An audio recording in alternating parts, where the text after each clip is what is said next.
What's up, guys? Welcome to SpawnCast. I have a couple people here with me today. We're pretty excited to have Dave back on the podcast from Super Metal Dave 64. Dave, how are you tonight? I'm outstanding. Thanks for having me. Good. Absolutely, man. And then we have Philip to the left of him with a sweet copy of Mario Rabbids in hand. What's going on? Good to see you guys. Good to see all of you. Very nice to be back. And yes, I do. I have Mario Rabbids right here. Got it right there. Which is incredible. It's a lot of fun so far, at least the first world or so. I'm excited to share my full thoughts with you guys come Monday. So yeah, review going out Monday morning, right? Exactly. Monday, 8 a.m. Eastern.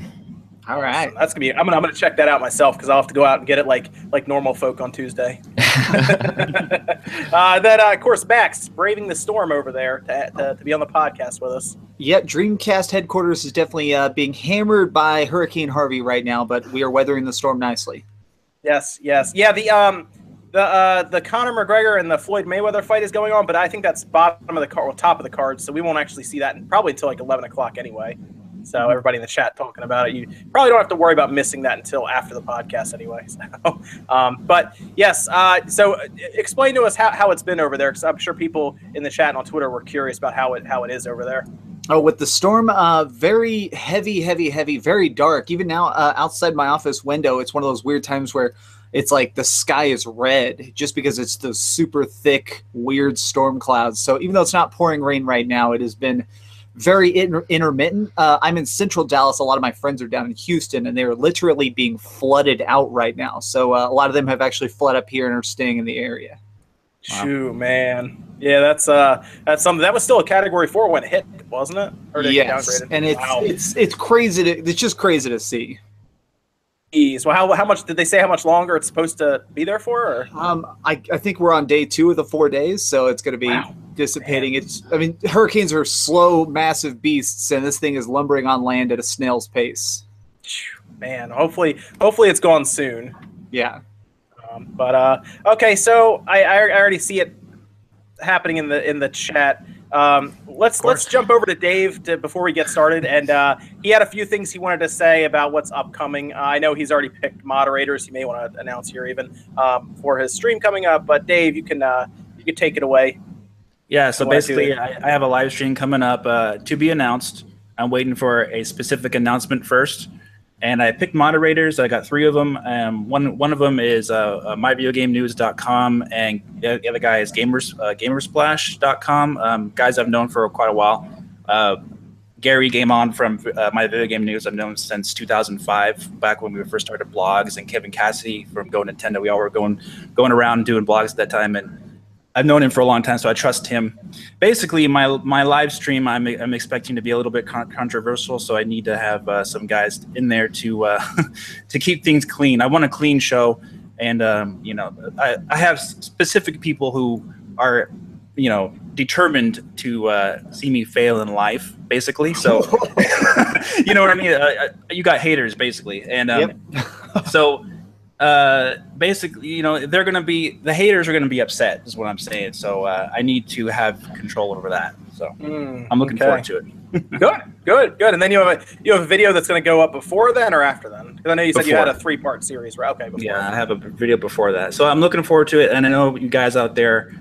I apologize for it's taking a little bit longer, but it's worth the wait. And just be a little patient and hang in there, and we'll get to it. And no one's more excited about it than I am, so just hang in there. We're all rooting for you, Dave. We're super excited to see it, man. We're all we've been talking about it the last couple SpawnCasts, just trying to figure it out.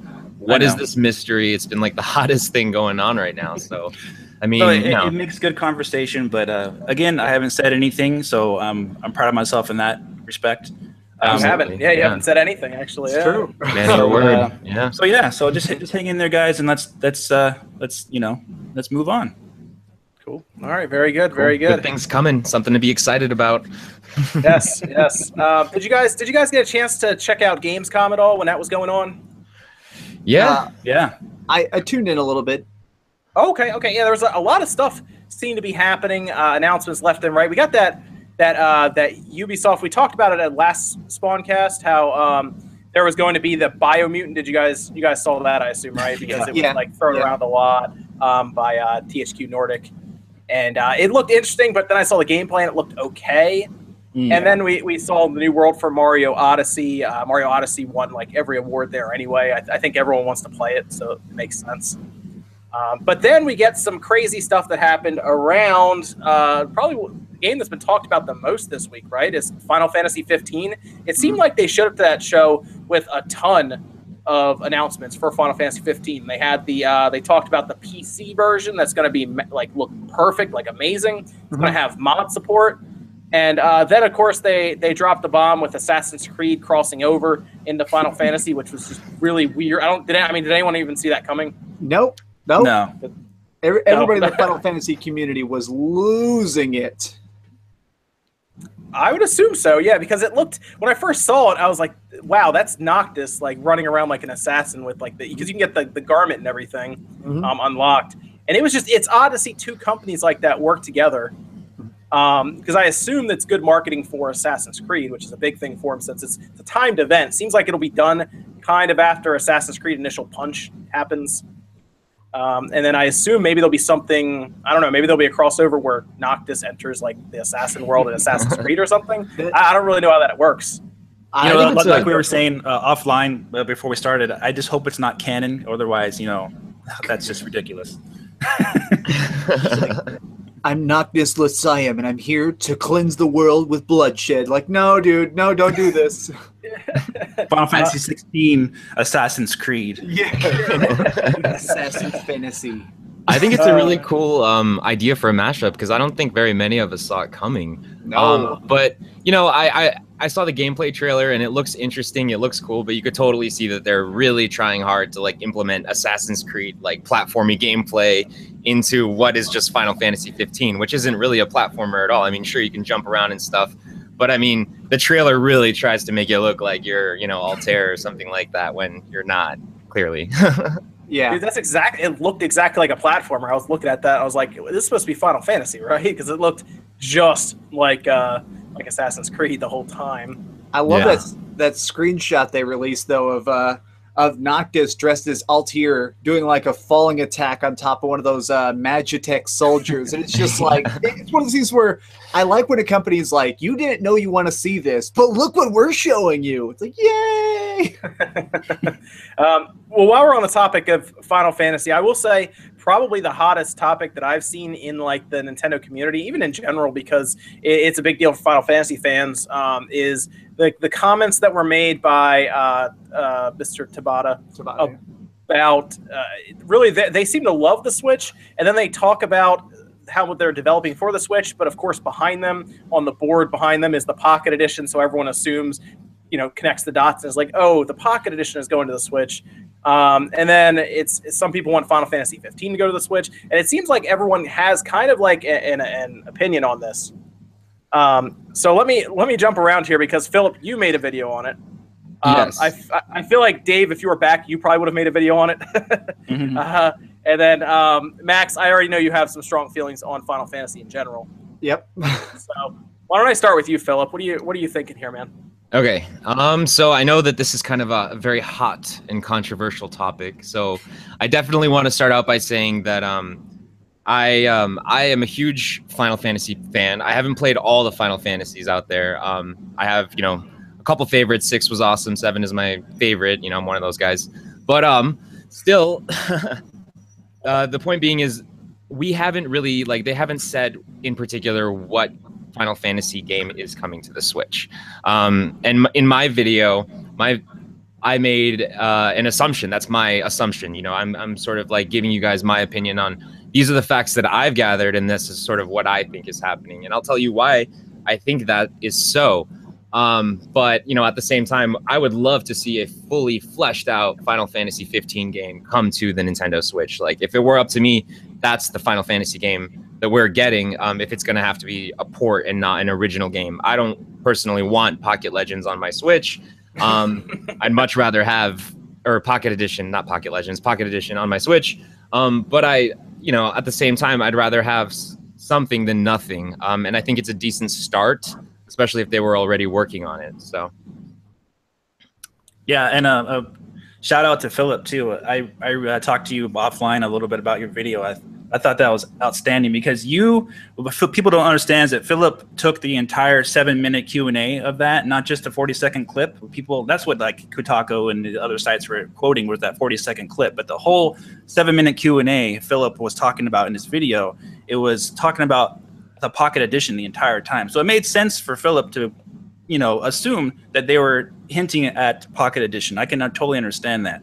And in my opinion, yeah, they didn't say anything about what game was coming or anything like that. But they said they like the Switch and they're interested in something in that, to look forward to something. They were thinking about something basically. So it could be anything. It could be a spin-off. It could be a port of Final Fantasy 15, maybe running on the Final Fantasy 14 engine. You never know. But I highly doubt it would be running on the Luminous engine, because it would be basically like reverse engineering, you know what I'm saying? Because that game was made without the Switch in mind. It was made with PS4, Xbox One in mind. So they had no idea about the Switch probably at that time, back in 2013 or 2012, whatever time they started making that game for the PS4. So for them to port that would be something that would take quite a lot of manpower and money. And even if Tabata went out and said, yeah, we want to put Final Fantasy 15 on the Switch and port it, guess what? He still needs to get approval from Square Enix.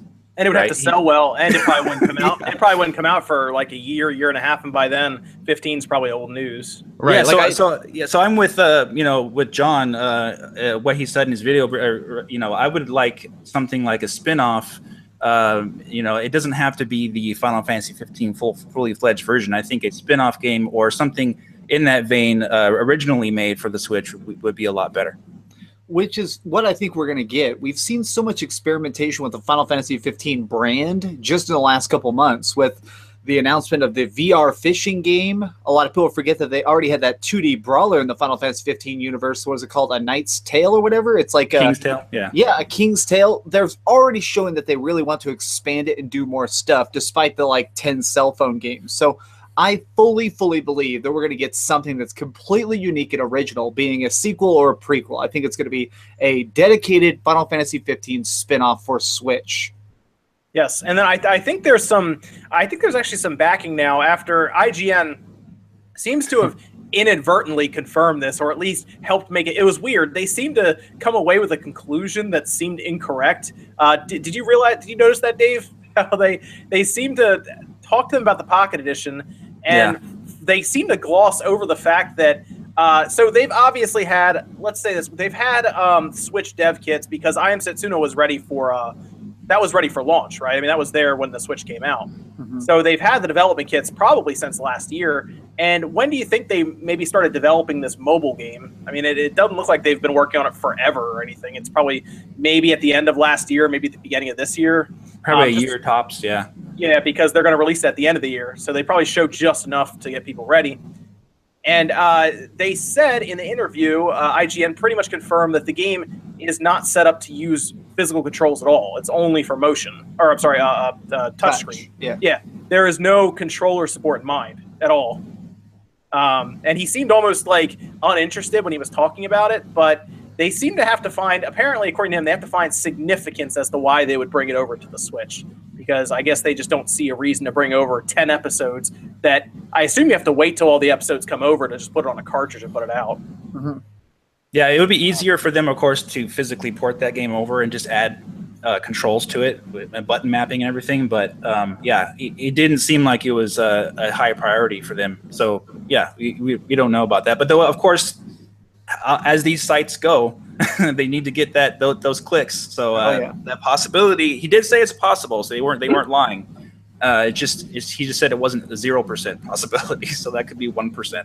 Yeah. Well, a lot of people kind of forget, if you're really into Square Enix as a company, you realize that Tabata, for the most part, is kind of a mercenary of the company. They just put him on assignments and he accomplishes them really, really well. But I think it just could be that nobody told him to. It may be that there's plans down the line to put it on the Switch or some version of it, but he just hasn't been told to execute that operation yet, so he just doesn't know what to tell people. So who knows? There's also a chance that he is he could be an actual fan of the system away from work. Maybe he actually likes the Switch. Maybe he goes home and he plays the Switch, It's hard to say. I do think a lot of developers, Japanese-based developers, Japanese-based companies are becoming, or if they're not already, fans of the Switch just on pure sales numbers. And the fact that they are missing an entire system with the Xbox One in that country, so they are probably super excited to see another one pop up as that's, I guess, considered a home console. To see another one pop up that they could potentially sell to a Japanese audience. Like Dragon Quest XI will be on the PS4 and eventually it will be on the Switch. So they will, I guess, sell that game twice to that same fan base there. Something they couldn't do with the Xbox One because there's, what, 81,000 Xbox Ones there? Yeah. I think they did manage to sell 100 Xbox Ones last week, though. Amazing. Triple digits. Yes, they got to that triple digit, man. They were always so close. They finally got there. I mean, we could also, I guess we could also jump into sales numbers too. Did you guys have any other closing remarks on Final Fantasy 15 at all? Oh yeah, that would have been the time though to announce Switch support as far as the game was concerned, because they had all that stuff listed. That would have been the perfect time for them to say, yeah, we definitely have something coming. We'll announce it later, or we have Pocket Edition coming, or we have whatever coming to the Switch. And so that was just really vague. So if they do have something coming, they probably haven't even started making it. They're just thinking about it, is my opinion. They probably have it drawn up on like a whiteboard somewhere. In all honesty, it's just nice to know that they're really excited about the Switch and that they do want to bring Final Fantasy in whatever iteration it is, to the Switch. I think that that's really cool and that's really exciting. So whatever it ends up being, I just hope it's good. So, well, what would you? Let me ask you guys this before we finish with the topic. What would you prefer? Would you prefer a straight up port? Would you prefer something original?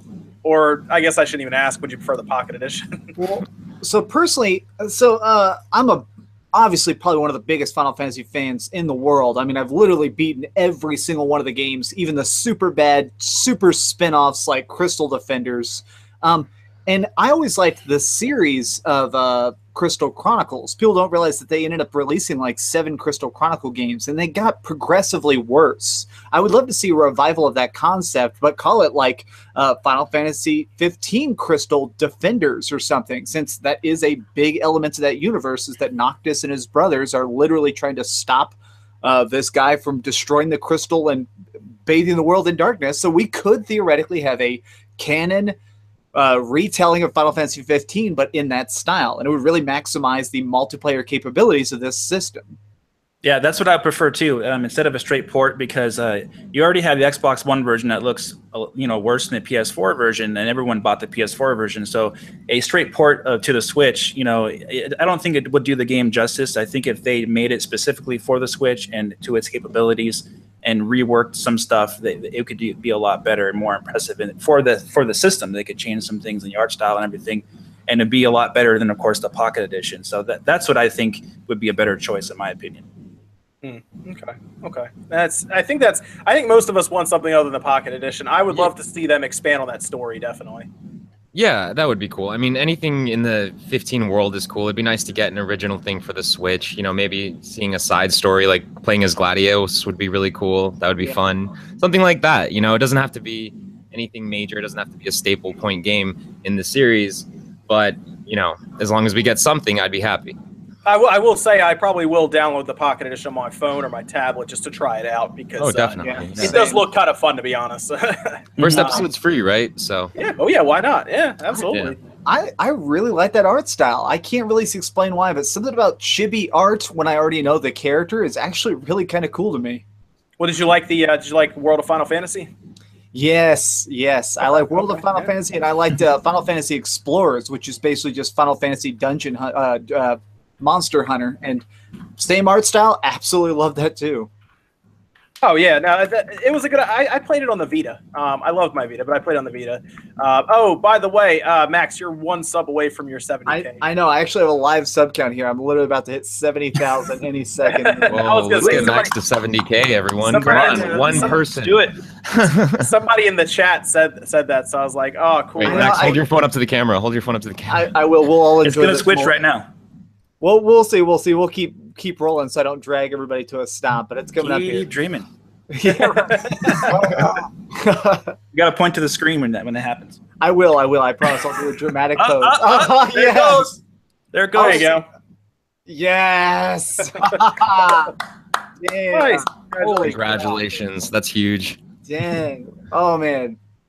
Oh, now everybody's all right. Now everybody's subbing because I left it up on the screen. Y'all are all the best. Dang, holy shit, that's so. I still, I'll forever feel like that guy with 500 subs. So anytime I went to a bunch of conventions this week and a bunch of people were walking up to me being like, I love this show. And it's like, oh my, I'm that guy with 500 subs. What are you talking about?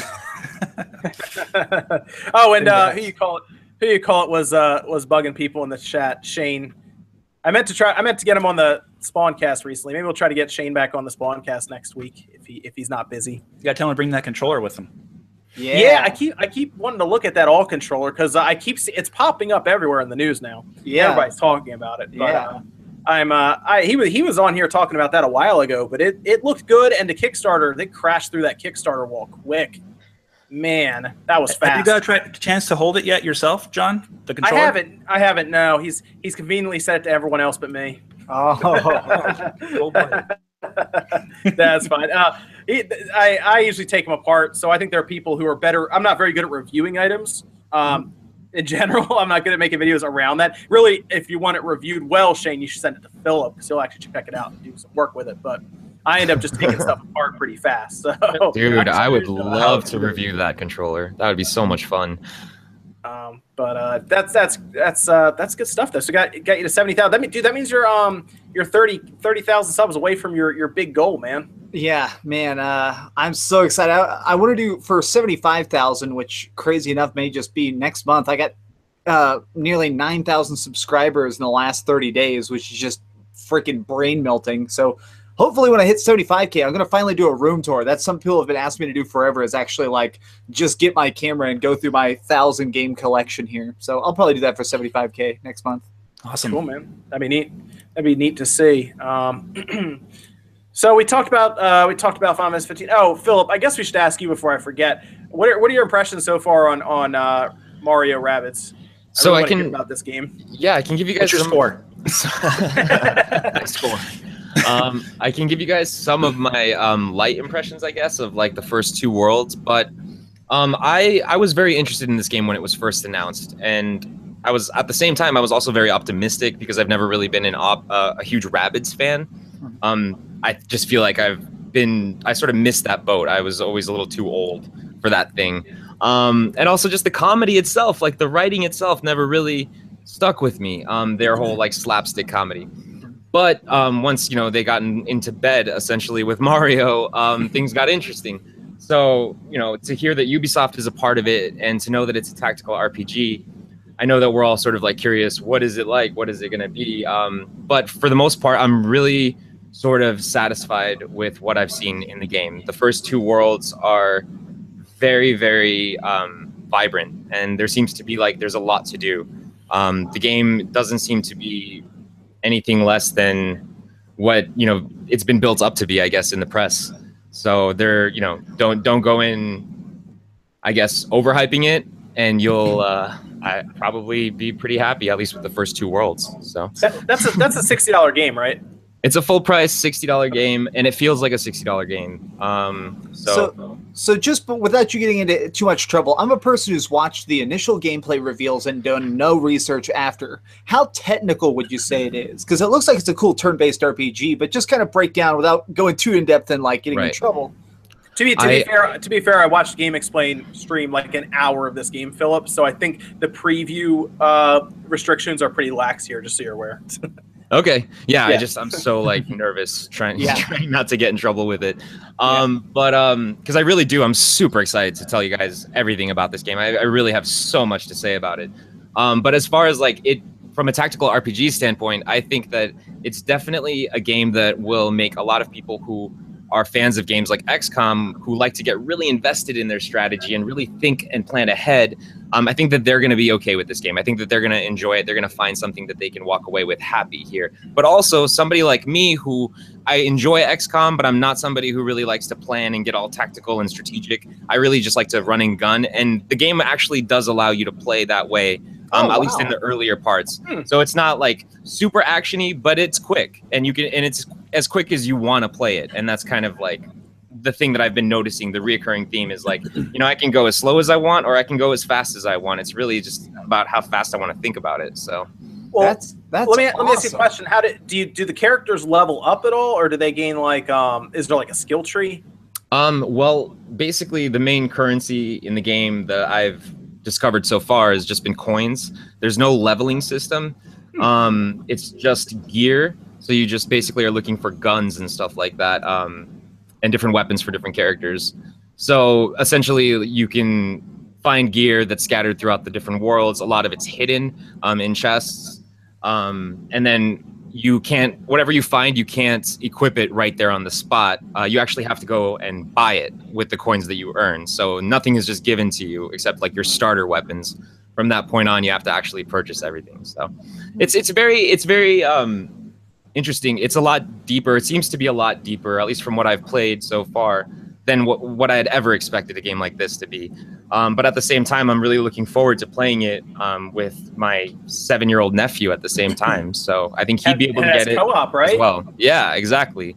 The co-op. I haven't tested it out too much, but the co-op is there, and it seems like it works pretty well just from the tutorial, essentially, that I played of it. Well, what about the camera options? Did they add more in the final version? No, not really. I haven't noticed any major real differences from the actual game from what I'd played at Comic-Con. I think the Comic-Con build was pretty much the final build. Okay. There was, if you did see my like unboxing video of the game that I put up today, where you threw the game across the room. Yeah, basically, I almost used a hammer. You use a hammer, Spawn Wave okay. style. I don't have that copywritten or anything. What was I gonna say? I didn't see your. I must have missed your unboxing video. I see it here. Cool. There is like a day one update, which I thought was kind of interesting. So, but it's very, very small. It's like probably under 100 megabytes. So whatever it is not that big of a deal. So because I know it was that game Codename Steam on 3DS. You could change the camera angles and everything like that. So I wasn't sure if they added something like that in the final version. No, I wish you like the camera controls don't seem to be as limited as I thought they would be.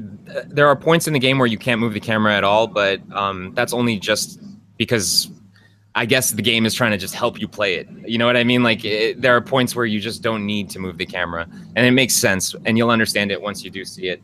Is there no manual in this game? Is it just, did they print it on the back of the cover art? Yeah, there's no manual. It does come if you pre-order with like a little code though for a pixel pack, which is kind of cool. Yeah, and I never redeemed mine, so if you're fast enough, it's not valid yet. So once it does go valid, fast enough, go redeem that. You can get it for free. Nice.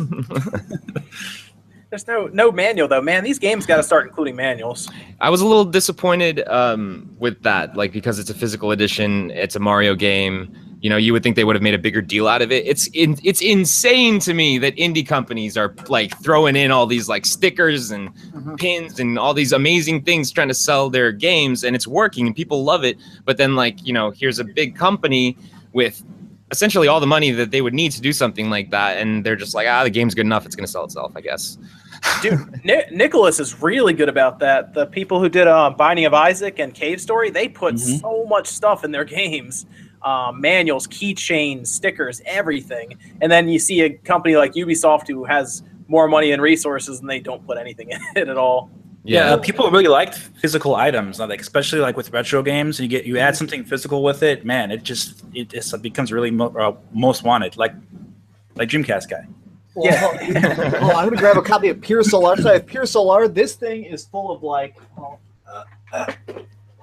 Inside the case is like 15 freaking things, like stickers, a humongous instruction manual, a like poster the size of fucking Egypt. Like, I love that kind of stuff. It's weird now that we're in a place where this is a modern retro game, and games that are in retro style that are coming out by new companies, nothing.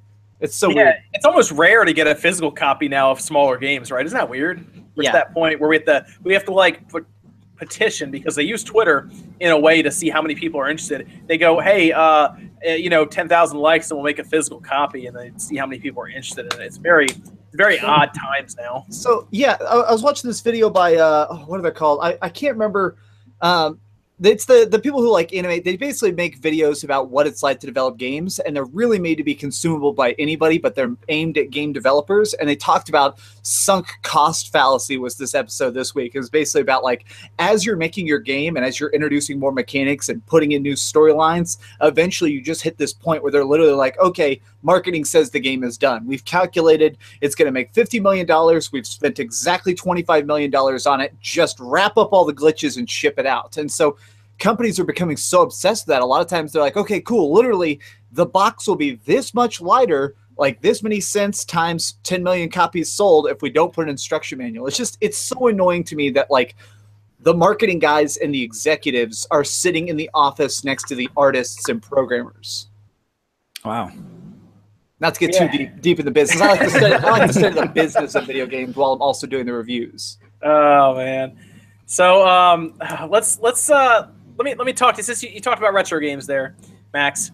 Let's talk about something that's frustrated everybody, including myself, and that's the Super Nintendo Classic. Oh yes. God. I've been meaning to make a video for this, but again, my whole day was taken up with the retro wave that I'm trying to finish up. But I was meaning to make a video about the whole Super Nintendo Classic thing and what Nintendo sees it as exactly. But it's a frustrating thing right now, and I'm sure Max, you even said you're probably not gonna buy one just because You can go ahead. My official line in the sand now is I will not purchase an SNES Classic until I can walk into a Target, see one on a shelf, and pick it up. I'm not going to pre-order it. I'm not going to deal with scalpers. My only rule now is if I can purchase it new, because I do believe in supporting Nintendo in this cool endeavor, until I can buy it new in any store, I'm not going to bother with it. I just feel like they're trying so hard to make it a phenomena and make it this ridiculous War of the Worlds cash grab. I just don't want to participate. It's burned me out even as a hardcore fan. I already own those games. Yeah, for me, I was up at that time while I think you guys were sleeping on the east side, or John was. I was asleep. Yeah, when pre-orders went up. But yeah, it was like 10:30 my time, 11 o'clock, and it was like, oh, they're selling them. Oh my gosh, they're up, and literally like 5 minutes later, it was like within 5 minutes, I got the notification. So I went in there and tried to buy it. I got it into my cart, went to check it out, and the site like crashed. And I tried to refresh it, and then it said sold out. And I was like, "Are you kidding me?" It was so unfair too. And then that was like on your guys' time, like 2 a.m. or whatever. It's like, yeah, you're gonna be able to reserve one, no problem, right? 2 a.m, sure, you're awake. No, it was so terrible. And then, of course, we complained on Twitter, and I got a response from Best Buy on Twitter. I didn't even ask for one, but they tweeted to me and saying that how sorry they was I wasn't able to purchase one or pre-order one. Too bad, basically. And I was just like, well, what'd you expect? You expect us to be awake at this time of the morning and to pre-order something and no announcement even? I mean, if they announced something like at 6 p.m. saying, hey, they're going live 2 a.m., stay awake. Then yeah, I would have been ready. But I mean, this is totally unfair. Yeah, it would have been at least decent of them to give us an announcement time or a pre-order time. Even Apple does that with their like new phones when they announce a phone. It's like, oh, be ready at midnight on this day, and then the whole at least you had a chance. At least you knew to wait. And then at that point, it's up in the air. It's the universe after that, whether your computer can open the website fast enough, whatever. I saw this dude posted some video. I don't remember how I saw it. It was like a guy on Twitter, just some jerk, was showing an algorithm he'd written where it automatically would click the screen. He programmed it so it would automatically do the 7 clicks to pre-order it, and then he opened it up on like 10 tabs. So it was automatically ordering like 7, pre-ordering 7 the consoles at once, like type of thing of like, this guy showed us his bot and how he bought like 7. Do you know what that bot's called? We need pitchforks. It's actually a pretty popular bot right now. I think it's called the Tai Ding bot. I think it's called. Yeah, it's something like that. Yeah, but this bot is very popular right now, and it's a big reason why people are getting. How like a lot of people are going, like you said, Dave, where you're going to order, you have it in your cart, and then it's gone while you're trying to punch in your information. Yeah. This bot is going in and grabbing them from people's carts, essentially, because it's checking out faster than they can. Yep. And it's an issue with online stuff. I know 2 people right now online that have 7 of them pre-ordered. Yep. each. And they've already posted half of them up on eBay. I'm trying to get one of them to sell me one at normal price, but they're not going to. You know, what makes it hard is that you have to sign into your account on whatever site you're trying to pre-order first if you're not ready. And then by the time you get there, it's gone, you know. Yeah, but what's a shame is that the bot's weakness is one of the dumbest things ever, and they just will not incorporate it, and that's just a simple CAPTCHA. Yep. Are you a human or a robot? Yeah, like it's like you either type in 5 letters and then everything's fair, or they just don't. But they don't care. They just want to sell them. So what do they care? Yeah, I mean, they're just trying to get the fastest money possible. A friend of mine who's a YouTuber, and I won't say his name because I don't want him to get any hate, managed to pre-order 4, and he was complaining they wasn't able to get a 5th. And he straight up he was planning helping 2 of them for enough money to make pay back the other ones. And I was like, bro, how do you sleep at night? Don't stay on a pile of money. He doesn't sleep. He pre-orders all night. Exactly. He just sits there being like, I'm going to get all the pre-orders. Well, the 2 people I'm talking about, one of them usually buys iPhones because they would sell out when they first would come out before they'd be restocked right away. But people treat iPhones like it's like the second coming when they come out. Yeah. At least they were for a while. Like he made a lot of money, I think, on the iPhone 5, like a lot of money. Mm-hmm. But he's trying to take advantage. And the problem is the entry price for these systems are so low, like $80. How many of those can you buy for $400? 5 of them. Yep. And then you're that's less than the Xbox One X still, and you're standing to make a substantial amount. Have you seen them on eBay? Yeah.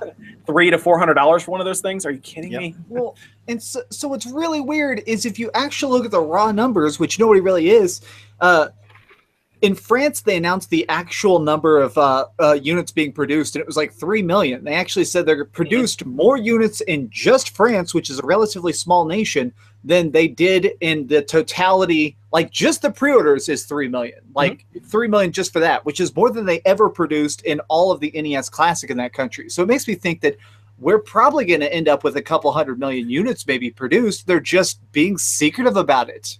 Yeah, here's what's going to happen. And this is going to be the funniest thing ever. I was going to explain this in another video, but I haven't had time to make it. So I've already explained about the Nintendo Classic because I looked at the wholesale sheet for that. And 2 days ago, I got to look at the wholesale sheet for the Super Nintendo Classic. So I know how much money these stores are making on the Super Nintendo Classic.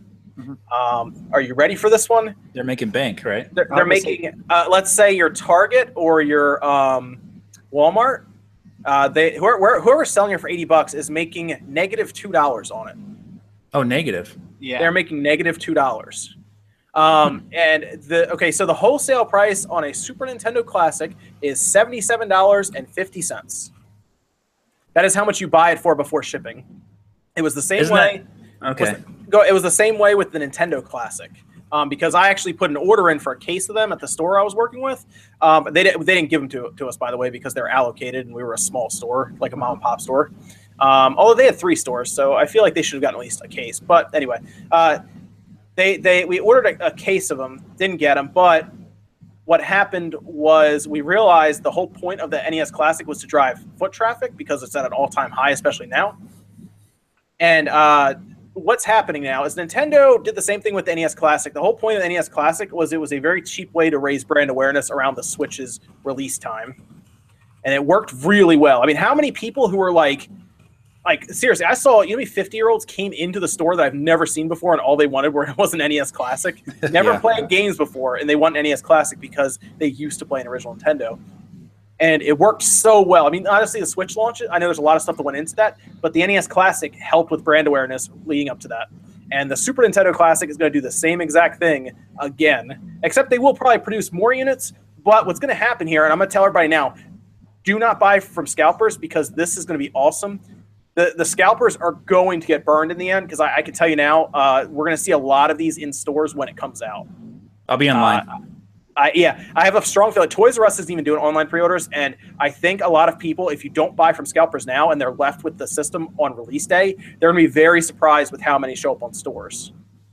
So what you're saying, if I hear you correctly, is that Nintendo is charging these retailers more, basically, for these systems, and they're selling them at a slight loss. Correct? Yes. Yep. But the NES Classic was the same way. What you do is you technically buy them for less, but then you have to pay shipping at most places. Like one of the most popular. All right. So the place we would order from, I guess I can say it on air because I'm not there anymore. We would order from either Vast or we would order from Ingram.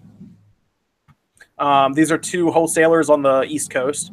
And they would give us wholesale sheets. We get stuff all the time. I can tell you how much anything costs in these stores because I would look at the sheets all the time.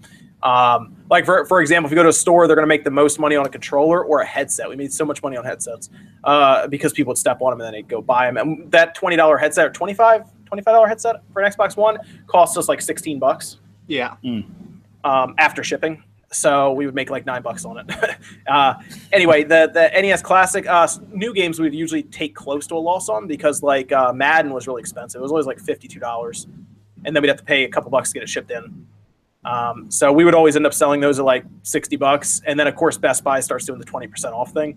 Anyway, you end up losing money on it, and the whole point of it, which is the weirdest thing with the online stuff, because they're getting taken advantage of, is to bring people into stores. That's why Toys R Us does not care to sell it online. They don't want to. They want you to walk into their store. And that's been the whole point this whole time. But Nintendo just wants to raise brand awareness, and they don't want to put millions and millions of these things in there because they want people to still look for them. So they're walking this tightrope where they want people to still want it, but they also want them to feel like they can still get it. Because if you just are never going to see one in stores ever, you're just going to give up on it. Yeah, that's why the whole GameStop and ThinkGeek thing that happened on that day was really telling. Their site conveniently was down, so you couldn't order online.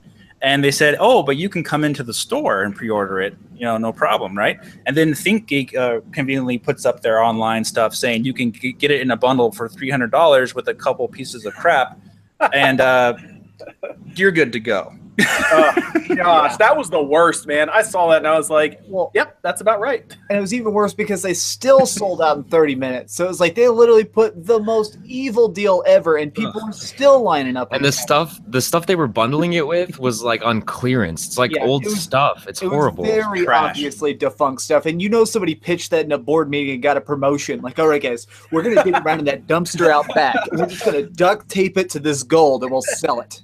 Yeah. There you go. Congratulations, you're not fired today. But how convenient was that? I mean, these guys are like professional scalpers. Like I said it on Twitter. I'm like, don't trust these guys to, just go somewhere else or go into the store and wait in line for it. Just forget it. Yep. I mean, these are the same. This is the same company that magically found pallets of NES Classics a month ago and did the exact same thing. Sure. Yeah. They just found them on the side of the street. Oh god. They're owned by GameStop, right? Yep. Yes. GameStop acquired them a year or 2 years ago.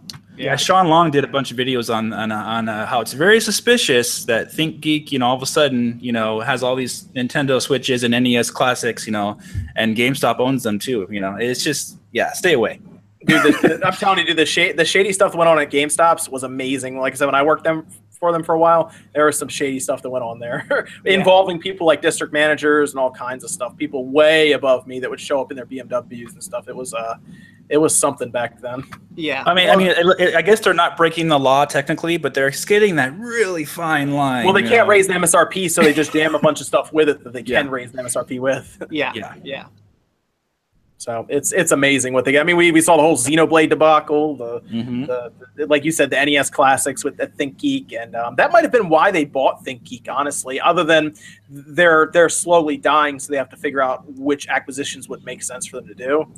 Yeah, I've got a source that is an account, like a high up accountant in GameStop, and he basically said that at this point, like there aren't talks about how long they can live. They're just at this point trying to calculate what they can buy to live off of, because they're not the only thing they're living on right now, apparently, according to their own like public reports, is Nintendo sales. Like the amount of people, Nintendo fans specifically, prefer to go into a store and buy stuff physically. And so because of it, they're making a killing off Twitch accessories, Twitch grips, like extended battery packs, stuff like that is making a murdering for them. Shirts with Zelda crap on it. And so they're like, all right, just surround the entire circumference of our garbage with that and see if they'll pick it up with it. Well, it was very suspicious when they were saying, "Okay, we got 5 Nintendo Switches. Come and get them real quick." And then you see like all these, stocks, these pictures of stacks of Switches at ThinkGeek. So something was interesting going on there, to say the least. Seriously, if I was Toys R Us or GameStop and I wanted to like milk these Super Nintendo Classics, here's exactly what I would do. I would take, all right, I have 40 Super Nintendo Classics. here with me on release day. We're going to have a time 4 times during the day where we'll have 10 go on sale, and you can hang out in the store or you can go home. But we're gonna sell them at this time of the day, and just keep people in your store walking around, looking around. And it sounds evil, but man, would it work! When I the day before the Nintendo Switch had come out, I decided I wanted to see if I could stand in line at the GameStop because they said they had a couple extras, and I was like, all right, I got the spare money. I want to see if I can actually buy one for a friend of mine. I'll go up there. Worst case scenario, I get to make some new friends with random gamers that are local. So I stand in line for 4 hours. There were already 10 people in line ahead of me, and they said they had exactly 10 units. So we stood there for like 4 hours being like, get out of line. Don't you look at that girl? That girl's hitting on you. Just get out of line. Go talk to that girl. Like, it's just one of these where the desperation that people get because GameStop is just trying to put any limited stock they can on the floor to get extra money now. Yeah. Wow. What was it? What was that for? What system was that for? That was for the Switch. The release of Switch in March. They said publicly that they had 10 spare units, but they mentioned that about 5 hours before it came out. So I guess the only 11 of us who had no lives and no work to do were standing inside that store for 4 hours soaking up AC. Believe it or not, I remember I waited in line for, I want to say, because I did it back-to-back weeks. Remember I waited in line for the PS3. I think I was in line for about 12 hours then. I waited in line for 6.5 hours for the Xbox 360, and they had 7 units at a Walmart. We were like 20 people back, but we were still like curious. The guy at the front of the line bought all 7 of them, and then security walked him out, and we were all like, "I'm gonna fucking kill you!" Wow, what's it? That was a 360. Yeah. Wow. Yeah, I waited in line. We had the week because the Wii and the PS3 came out like week after week, like week in the week. And I waited in line for both of them. I think the Wii was probably the craziest because it was $250, whereas the PS3 was $600 at the time. Yeah. Actually, it was $636 because Maryland tax. And that was something. People had to they had actual police for that one. No police for the Wii though. But police for that one because people were there with thousands of dollars in cash. Everybody had a lot of money on them. But that was fun. I actually kind of missed the old line days where you had to wait in line like that. I mean, you kind of do still now, but back then we'd wait in line for any game that came out, anything. But not as much now.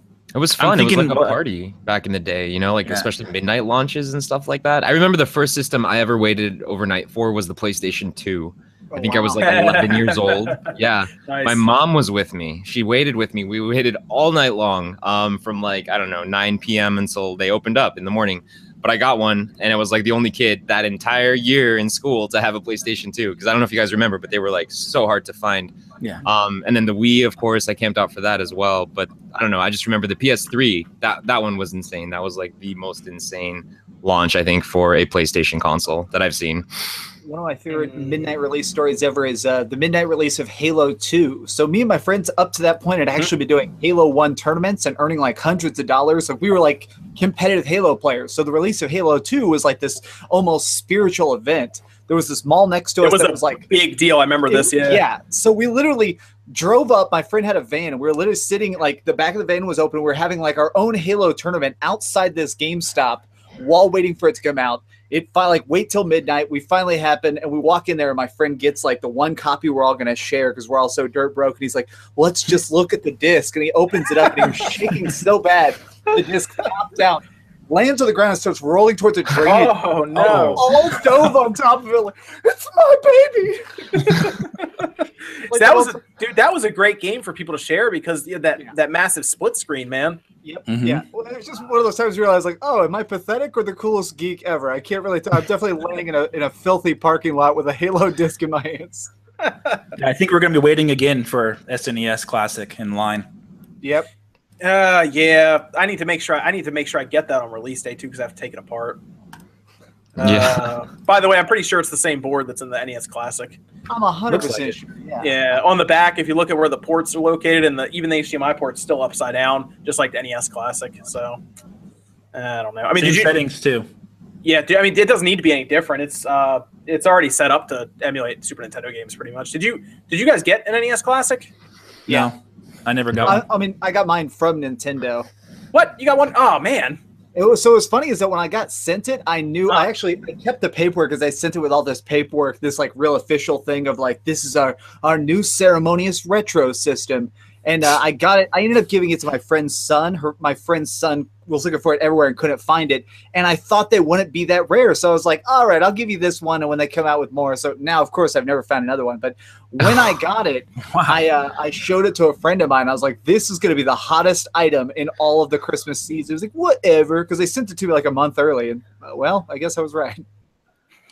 Wow. I tried to get one a few times, but I gave up. Mhm. It's just impossible. Yeah, they're still like selling them for way overpriced. I've tried ever since day one. Never was able to find one just for a flat fee. And then also that I totally missed on the SNES Classic as well. Like, and I'm so devastated about that. I'm with Max though. Like honestly, I'm just kind of at the point where I'm a little fed up, and I just feel like, you know, whatever at this point. Like I have those games anyway, so I'll keep my money. You know? Yeah, I managed to get an NES Classic from someone on Craigslist for like $100 when it was at like the height of its popularity. So I just caved and bought it because it was like people at the time were asking $250 to $300, and this guy was like, "I'm just trying to get rid of it. It's $100." So Yeah, me personally, I'm really determined to get one because I want to play Star Fox 2. Yeah, and Star Fox 2, they man. changed some things in the game too, so I have to have it. So I'm gonna have to wait in line for it. yeah, you can tell right away because they have different translations. I have a feeling there's a few different things in the game that are different from. That's why it's under embargo so heavily right now. I think there's some differences later on in the game that's different from their beta version. So Yeah, so they were mean enough to do that to us. So I'm gonna have to go get it. yeah, dude, and it's people have the. I think they sent out the Super Nintendo Classic from. I feel like they sent it out for the people over in Europe, but I don't think it went out to anyone in the United States. Does that sound right, or do they have it over? at Game Expo? IGN has their impressions of it. Okay. Yeah, Yeah, I know big outlets have it for sure, right? Well, I think they just got to go to a special event and spend 2 hours alone with it. Oh, is that how it worked? Okay. Because I mean, I just went to QuakeCon and I managed to do a thing where I got to play a full hour of Evil Within 2, and that doesn't come out for months. They basically like took me into this special dark room that had all this spooky, scary stuff, and this giant movie screen that basically explained to you what was about to happen, and they warned you like, okay, you're going to be this part into the game, and you're going to find these weapons, and then you just get to play like a solid freaking chapter of the game. And they do that a lot of those events. Nice. That's awesome. Well, that's why I figured the people, because all the ones I see on YouTube are like from like regular YouTube channels are like the European model. I figured they handed them out at Gamescom. Yeah, What I thought happened. I think you were just allowed to use it because if you look at so much of the Game Explain put up like 50 videos, but they're all like 90 seconds long. They're like this. I think that literally they probably set them up like there was probably like a Nintendo attendant who was like, all right, you're allowed to do whatever you want, but you're only allowed to play this much of each game. So they probably just played like 5 minutes of every game and then cut the most interesting 90 seconds together. Sounds about right. Yeah. It's all right. I wouldn't send me one either, Nintendo. No direct feed either. Off screen only. Yeah, when I was when I went to go get that handheld footage of Skyrim, they were so adamant about not having more than 10 minutes of Skyrim footage on my channel, on the entire channel. If I have it anywhere, if I have 10 minutes and 1 second, like my channel is getting deleted, basically. I just got to play Skyrim VR. This is like the first time anybody in the public just got to play Skyrim VR. They were so weird about it. They would not let me tape the screen. They wouldn't let me take pictures of the screen. The weirdest thing of all, though, they had this giant like thing. They gave you like a form before you played it that explained the controls, and it looks like a freaking flight manual because it's so complicated since you have all these giant PlayStation Move controllers. They would not let me photograph that. I specifically asked them, like, I want to make a video about this. Can I photograph this? And they're like, no. You can take a picture of the sign that says Skyrim VR. All right. So I have a picture of me with the Skyrim VR sign, and I had to play it for 20 minutes. It's like, dude, okay, I need cool. to start going to conventions or something here, man. Jeez. I don't go to any of them. I need to get like a microphone with like a SpawnWave sticker on it or something. Yeah. Or asking people questions. Just walk up and just ask questions to them. Yeah. Well, so yeah, I mean, I went here and I just emailed QuakeCon since it's like across the street from me, and I said like, hey, I'd really like to go. I'm a press person. I got 1 million views last month. Can I come as like an official press person? And they said, oh yeah, we're also doing like a special press meeting upstairs. Would you like to be in on that? And I was like, yeah, I know, sure. I don't know what that means. And freaking Shinji Mikami turned out to be the creator of Resident Evil, and now Evil Within was just there. So it's like, hello, God. It's so nice to meet you. Along with, I got to just like stand and talk to the director of Quake Champions for like 30 minutes. And I can't really talk about what we were talking about because it was definitely off record, but it was just really weird to talk to all these people who are making all these giant games. Be like, hi, I'm nobody, but I really like playing your stuff. Yeah, awesome. I might try to get out to maybe PAX East or something. That's not till next year though. So I don't know. What are there any other big gaming conventions that happen like in the fall? I don't know of any. Not really, since everybody's gearing up for actual release season. TGS. Okay, that makes me feel better. Oh, sweet. Actually, I do want to go to Japan, but that seems like that's a whole thing. Also, my biggest fear of going to Japan is that I would get lost and no one wouldn't be able to speak English to me. Oh, yeah. From what I hear, a lot of them speak English in Japan. Yeah. Oh, okay, good. Well, good. That's why I want to go. One of my best friends is a banker, and she speaks perfect Japanese. So I keep trying to like just come with me to Japan, so I can't be horribly killed somehow. Please, I'll just starve to death not knowing how to order food. Japan is a place I would love to go, though. I would love to visit there one time. But yeah, it's weird about that footage that you're allowed to take sometimes. Sometimes they don't care, sometimes they do, and they're really strict. And it's good to have someone else with you, though, to just record behind your back, and you kind of distract the person next to you in case there's an issue. You can always get that footage. Yeah, I may I always got to bring a buddy. I may have done a little of that anyways, but who knows? There you go. People are asking in the chat. No, I've actually never been anywhere out west at all either. So I've never been to like California or anything either. E3, man, you got to come next year. Yes, I'm going to make a serious effort to get out to E3 as an actual let me behind the scenes person. I promise I won't break anything. So I was talking to somebody, one of the big press people I was talking to at that thing said that E3 is actually upping the hell out of their standards, and they're saying something about like next year the only people who are going to have behind the scenes access at E3 are people with over 1 million subs. They're like really dropping. I know. I didn't believe him. I kept being like, not 1 million views a month. You mean 1 million subs? So he said, yeah, they're really trying to up the ante since there's so many YouTubers now who are over 1 million subs. They don't mind putting this strict thing. That way there's only 200 people behind the scenes instead of thousands of people behind the scenes. So you're telling me Jake Paul could get behind scenes, but Game Explain couldn't? Yeah. Well, but that's the whole weirdness. Is Game Explain, since they're so tight with Nintendo, they'll probably get an exclusive thing. But in general, the behind the scenes pass where you actually get to sit down and like record early gameplay and you know, for this year at E3, the people who had like over 1 million subs, they actually let them see an early version of Beyond Good and Evil 2. Apparently it's like a pre-alpha demo they showed them. But like people like us, we weren't allowed to see it, or they weren't allowed to even film the screen. They were allowed to talk about it. So I don't know. Hopefully someday all of us will scrape together our subscribers and get that big. Are they going to allow the public to come back again next year too? Have you heard anything about that? I'm sure they will. I heard they made a lot of money off that. So even though it's screwed over a lot of content creators, they made money, and that's what it exists for. When I was there, they had like already dates showing for the next year and stuff where you could buy your tickets or get ready to buy your tickets and all that stuff. Yeah. So see, I'm telling you, I still think if I had that microphone with a SpawnWave sticker on it, you know, the official looking ones, I think they'd let me backstage.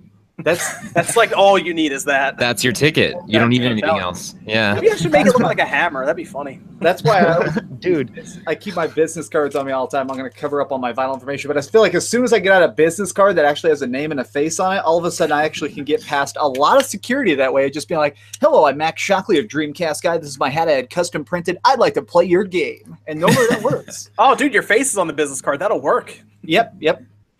Nice. Oh yeah, okay. So let's jump over to the green team real quick. Did anyone else get an Xbox One X pre-order? No. Nope. I actually did. Was it just me? Oh, okay. I was gonna say it was just me. No. I have one pre-ordered. Yeah, I did. Okay, cool. I'm excited about it. Yeah. Yes. I want to see what all the fuss is about. Me too. Well, I gotta take it up. I'm probably gonna turn it on to make sure it works, and then just turn it right back off and take it apart. But turn it on first this time, please. But they announced it's the most pre-ordered Xbox in history. Yeah, that's interesting, is it? And they discontinued their original Xbox One. Mm-hmm. You cannot buy that anymore. It was a VCR, anyways. I think it was time to cut that off. Personally, piece of furniture. You know what's interesting? What's really interesting is it was massive. That was actually one of the best built systems internally.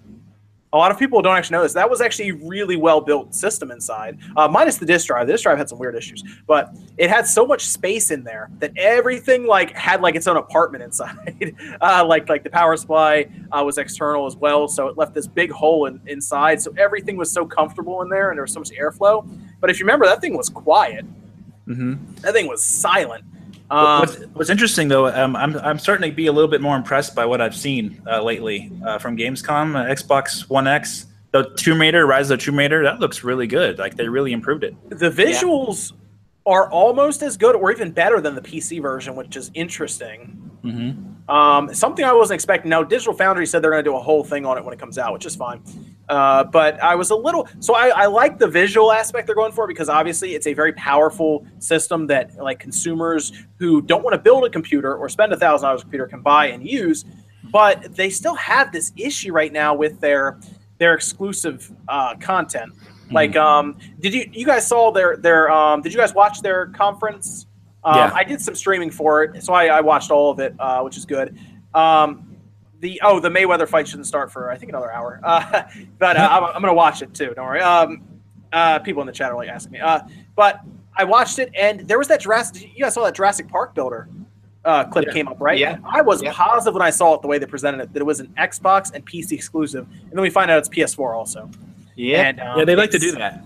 And the other thing is the language that is coming out around PlayerUnknown Battlegrounds makes me realize that it's probably going to the PS4 also. Oh, really? I didn't hear anything about the PS4 version. They are very, very hesitant to call it an exclusive. Yes, And it sounds like it's going to be a timed exclusive. Well, and did you see where that person managed to get like a direct? They had like one of the main PR woman, and they're tweeting her, and she's directly replying, and the guy's like, just for clarification, it will only exist on the Xbox One and PC, and she's like, we're happy to work with each console that we're being available, and it's just like she would not agree to that. It's like, okay, cool, got you. Why would the most popular game in the world right now sign their life away to just one company? You know what I mean? Yeah. Good question. Why? Well, Microsoft would have to pay a lot of money to get that exclusive. Yeah. Right. And Microsoft's really good about greasing the palm enough to get early access, but you basically have to agree. Like, you're basically asking somebody to fall on the sword for fun if you're getting exclusivity. Because missing out on over 60 million units that could possibly buying your console is insanity, or buying your game. Yeah. Yeah, because that game would sell a lot on the PS4. Dude, I was tweeting about it. I haven't really played that much. I've played like 2 matches ever of PUBG. But if that comes to the PS4, I'm going to be playing it nonstop. Evan was playing it. I think he talked about it a little bit on the last SpawnCast. He like played like for a night, and the next day he sent me a message and was like, "I hate this game." It's not for everybody. Yeah. It's definitely a fun game to watch. But he said that like he would shoot a person and then like he would walk for 20 minutes. He would shoot a person, then he would walk for 20 minutes. I love that meme, and it shows Homer Simpson like in The Simpsons, and he's just peeking his eyes out the second floor window where he's clearly like watching his neighbors, and it says PUBG Game of the Year 2017. It's just like, am I dead yet? Yeah, I mean, it looks like it's a fun game to watch. Like I said, like I'll watch people occasionally on stream just play it because I don't know what to do in that game. If I bought it, I don't have it right now. I've been thinking about it on the PC, but I just haven't had time to play it. It looks like it's a lot of fun, but I think I'd have more time watching people play it. Like that is actually a game that if they ever took it into like serious competitive play, like a big esports thing, I think it would actually do all right because even people who don't watch video games probably understand what's going on. Yeah. They're trying to right now. So I don't know how I ended up doing this, but I ended up running to a bunch of people at QuakeCon, and I had like an hour-long conversation. People are trying to set up official tournaments because right now there's unofficial ones, and apparently they have a really broken scoring system where it's just how many rounds you survive. So they're trying to restructure it so it's more about kills. That way, when you're watching it, it's more entertaining since people are being encouraged to rush towards the center of the map. Instead, like tournaments right now, the unofficial tournaments are a bunch of people just like crouching behind cars for 45 minutes crying. It can be kind of boring sometimes. I'll say that because eventually people get really conservative in that game, especially when people start to drop and they're down to like, 30 or 40 people. They become very conservative, and it can get kind of boring at that time. Yeah. I played it for the first time like a week ago. I actually downloaded it on my computer. I had to. I've been watching so many people play it on YouTube, and it looks like so much fun, and it's a lot of fun to watch to play. So I was like, oh, I have to try it out myself. And I'm terrible at it, but I can honestly say that like those moments though where you're having like one-on-one firefights with people, like yeah, there are those like pauses and breaks, but those moments, dude, that's worth it for me because it's so intense. And if you die, it's over. There's no respawning. So I think that it's cool that we're just seeing new styles of multiplayer games. I mean, sure, it hasn't been like, I mean, we've seen this attempt before, I guess, in the past with other games, like large scale multiplayer battles. But I think that the way that this one is executed in particular is pretty well, and the game itself actually seems to run very well if you have a decent machine to run it. So yeah, I think we're about to see a bunch of copycats of it. I've seen so many developers whispering about it here and there, and apparently there was a bunch of behind closed doors talk at E3 this year of everybody being like, okay, we need to make this. It was like when it was on the verge of exploding. So I think we're about to see a big wave of copycat like multiplayer only one life shooters. Yeah, basically like a new Counter-Strike third-person game. Yeah. Oh yeah, but so Philip, you pre-ordered one. I pre-ordered one. Are you two? I should have asked Dave. Are you just like holding off on the X? Are you just gonna wait and see, or are you even just not interested in it? I'm not really interested in it currently, but I know. Like I said, the more I see of it, it looks a little more impressive. The more I see of it, but currently it doesn't have any games I want to buy on it though. So it's kind of like it needs. That's the problem, right? Yeah. You're buying a promise. That's what you're buying. Yeah. I mean, you saw Crackdown obviously was delayed. Did you look at that and kind of shake your head, or? Me, yeah, that's just ridiculous. Yeah, just forget it for now, at least. Yeah, I mean, the one game that I'm actually pretty excited for on that system is Cuphead. I think that game looks awesome. Like the art style is great. Did you see? If you watch that stream, they did a whole thing where they talked about how every single frame is like hand drawn and everything, and that's what's taking so long. People are asking why it's taking so long. Well, when you have to draw every single frame by hand, it's going to take a while. Yeah. But man, that game looks so good. But it's coming to the PC, so I don't know which system I'll buy it on, the PC or my Xbox One. It's weird. Yeah, because Cuphead's going to be out. Like I'll probably get it on my PC because Cuphead's going to be out end of next month, and the Xbox One X, I won't have it yet. So, yeah, I don't know why. I'm excited. I hope it's successful. Those guys have been working on it so long. I think their dev costs are astronomical. And at this point, it's such a small install base, unless the PC community really picks it up. That's what my fear is right now. I put that on Twitter. I'm really concerned with because it's held on the Xbox One, and from what we've seen, the Xbox One community gravitates towards shooters, Madden, and I think the other one was hockey, NHL. And survival games. Their stuff, like any of those survival games that get put on Xbox, do sell and end up, like the ones that have microtransaction do make a killing. Yeah. Oh, yeah, it is Play Anywhere, so if I buy it, it's cross-play anyway. But my big concern here is, well, there you go. I'm only going to buy it once. Never mind then. That's another problem. I actually might have bought that game again on the Xbox One X just to see how it plays. The big problem is I just don't think that community on the Xbox One X is going to really embrace Cuphead like it needs to be embraced, because it's not going to be a full price game, I don't think, right? It's going to be that's probably like a $20 or $30 game, I think. It'll probably be 40 just because they want to maximize their money, but if it's over that, we're going to have some problems. But even Dead Rising 4 never got to 1 million units sold, and that was on the PC and the Xbox One. Mm-hmm. Like, that's a problem, right? I mean, that's Final Fantasy 15 did not clear 1 million units on the Xbox One. Yeah, which is crazy because that is one of the most successful day one Final Fantasies in the West ever. That's because it sold 4.6 million or so on the PS4. Yeah, I mean, all the marketing for it was done on PS4. You know what I mean? Like, it just goes to show you the power of marketing. I mean, I know we've talked about it a lot, but there are a lot of people out there that thought Destiny was a PS4 exclusive game just because of how badass Sony is at their marketing. They do an amazing job. They make you feel like it's their game.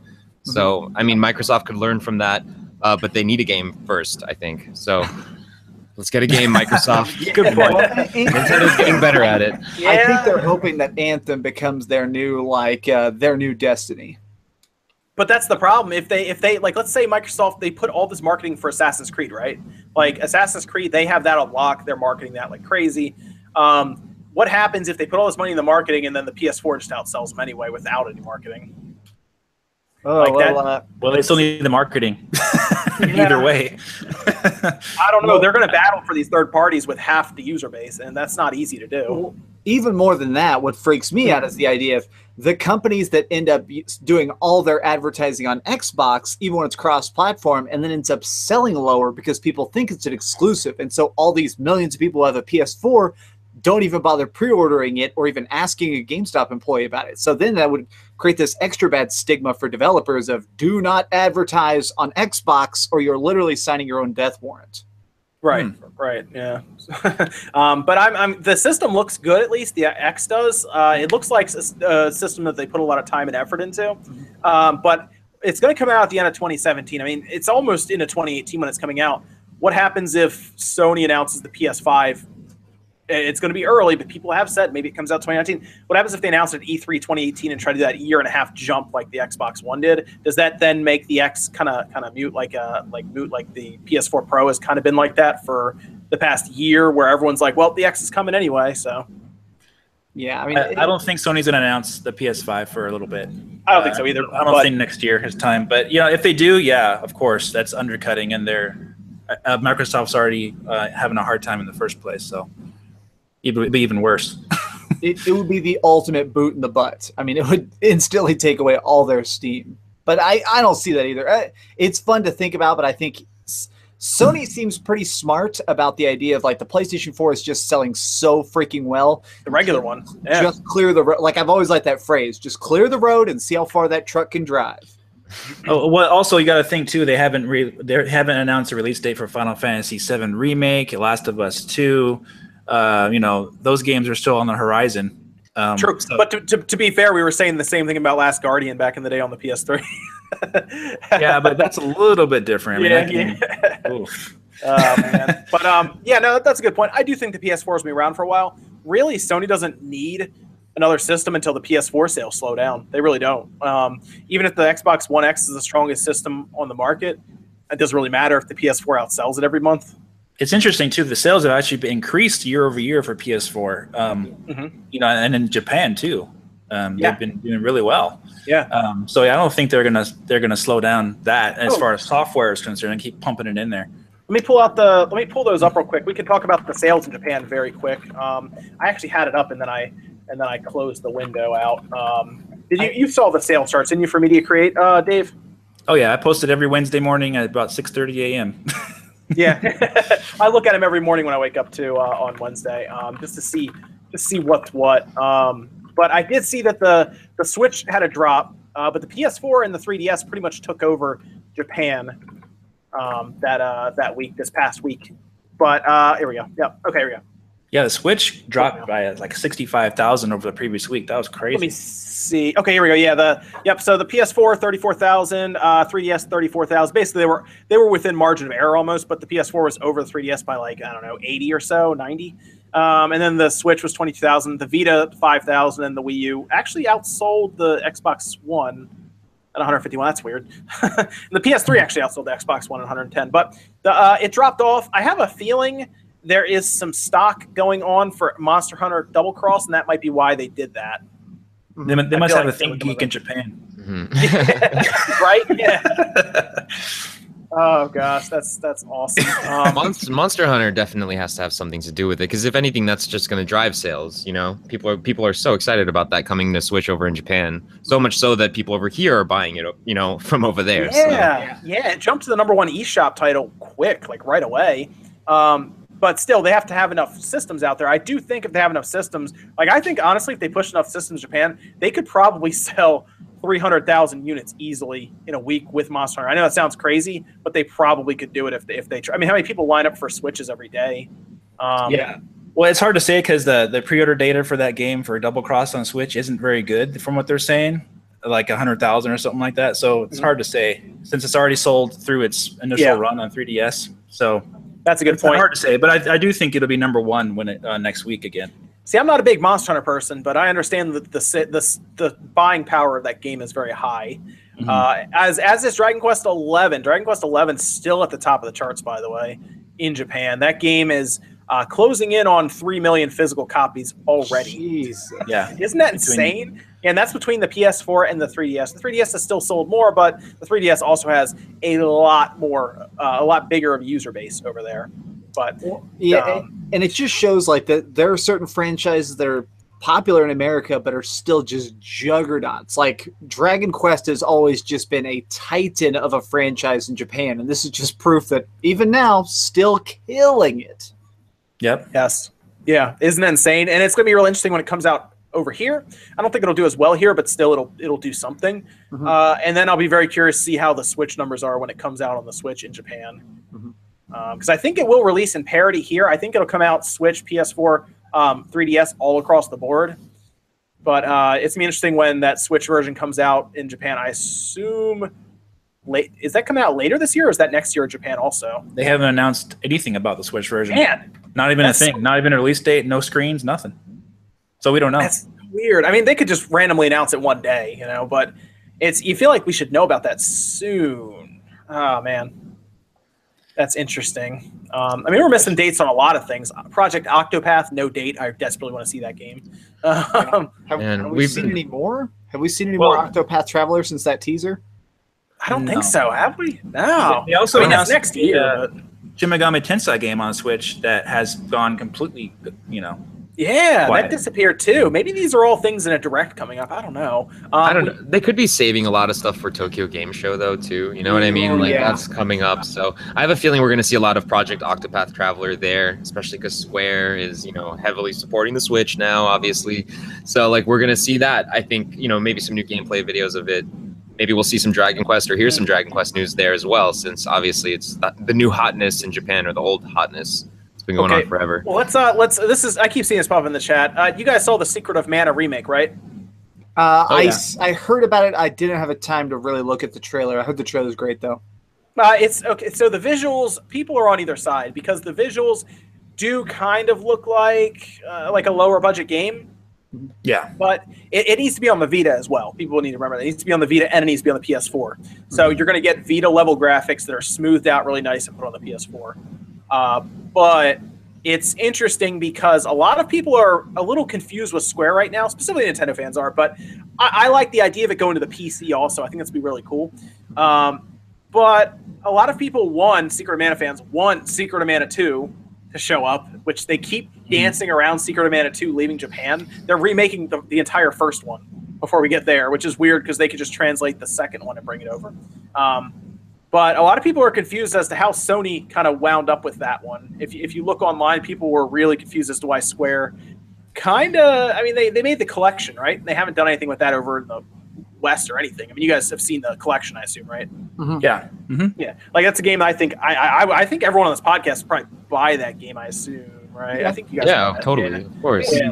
There you go. See, I think a lot of people would buy it, but a lot of people are confused, and I think it's pretty clear what happened. Sony obviously bought some kind of exclusivity.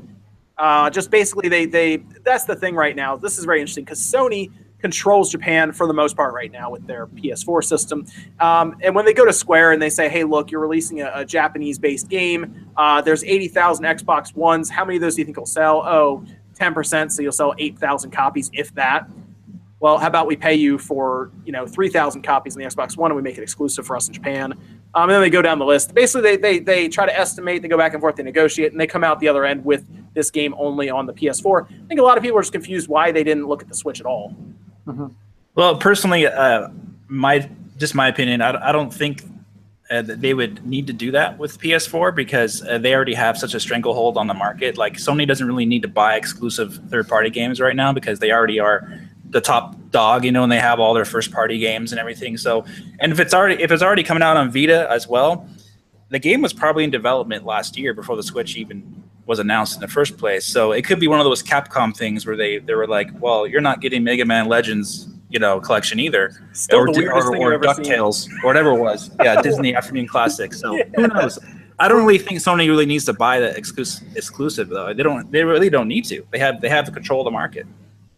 It's sort of the graphic style from the couple screenshots I saw really looked a lot like the Final Fantasy the Final Fantasy Adventure remake they did on Vita last year, which was the original. They called it Adventures of Mana. It was technically like the first Secret of Mana game, and so it makes me think that they may have just taken that part of an engine and they're just building a new game with it. And so since it's already 100% built to work on Sony systems, they didn't even think about floating that towards Nintendo.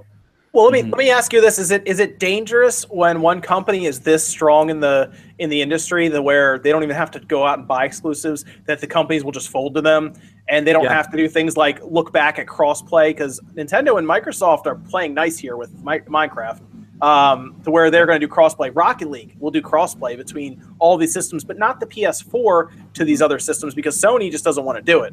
I mean, is that dangerous to where we're to this point where, oh, the PS4 is a great system, everyone's really excited, everyone's buying it, and now we're to a point where we realize, what have we done? Sony is able to just do what they want that may not be in the best interest of the consumer. Well, my thought is that Sony had, like I said, has control of the market, right? So why would they want to partner with Microsoft and Nintendo to put games, cross-play and get their advertising on their PSN network? They have no reason to do that. Like, if they were getting spammed on Twitter, like with their own PSN users saying, "Hey, let's get Xbox on our system. Come on, let's do it, Sony," then they might think about that. But since they're not doing that, they only care about their 64 million consoles sold. They don't care about putting Xbox or Nintendo with them.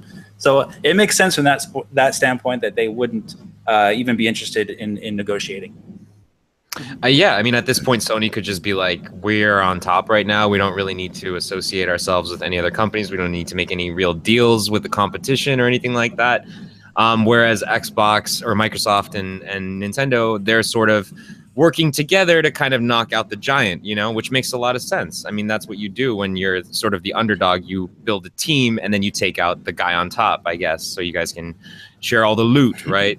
But I mean, it just goes to say that like this is proof that competition in the industry is healthy. Like, we need multiple companies building consoles, making games and being successful. And that's why I want the Xbox One X to be successful, because I don't want, Sony to just be monopolizing the entire industry. I think that would be really boring and sad.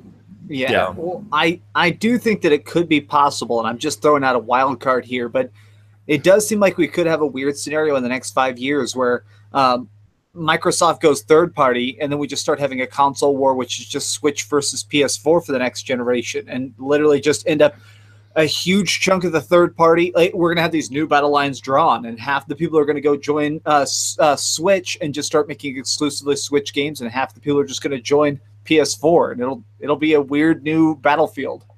That's hard to say, yeah, because Sony will obviously come out with their new system probably in at least at the most 3 years or 2 years from now to 2020 or something like that. Yep. And then we don't know what will happen after that. But yeah, it's interesting. Yeah, but we do need competition, and Sony's dominating the industry, so we do need somebody to step up and hit something. Yeah, well, here's the best thing Microsoft can do, and I already pointed this out. If I was Microsoft, every week I would bring up that I'm trying to establish crossplay because I'm trying to help the consumer. And big bad Sony isn't playing nice, and they don't care about the consumer. But we really want crossplay, so we're going to keep trying. And because we're the good guys, that's exactly what I would do with Microsoft. Because the best thing then is that, well, it works, and Sony caves and does crossplay, and then hey, all of our Xboxes can play with all your PlayStations, so it doesn't matter which one you buy. Might as well buy that Xbox. The problem with Xbox right now is that they have so many issues on their own that they got to figure out first. That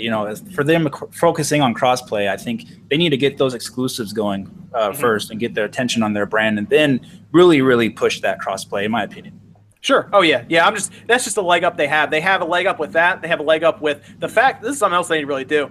They need to go back and say, hey, you can play every single Xbox generation on one box. Can't do that with Sony, but you can do that with the Xbox. They should make that more apparent because, again, when I worked at the stores, no one knew that the Xbox One would play 360 games. No one knew. Because they just don't you don't see any commercials, you don't see anything like that say, hey, it works with all of these older games. And it's weird.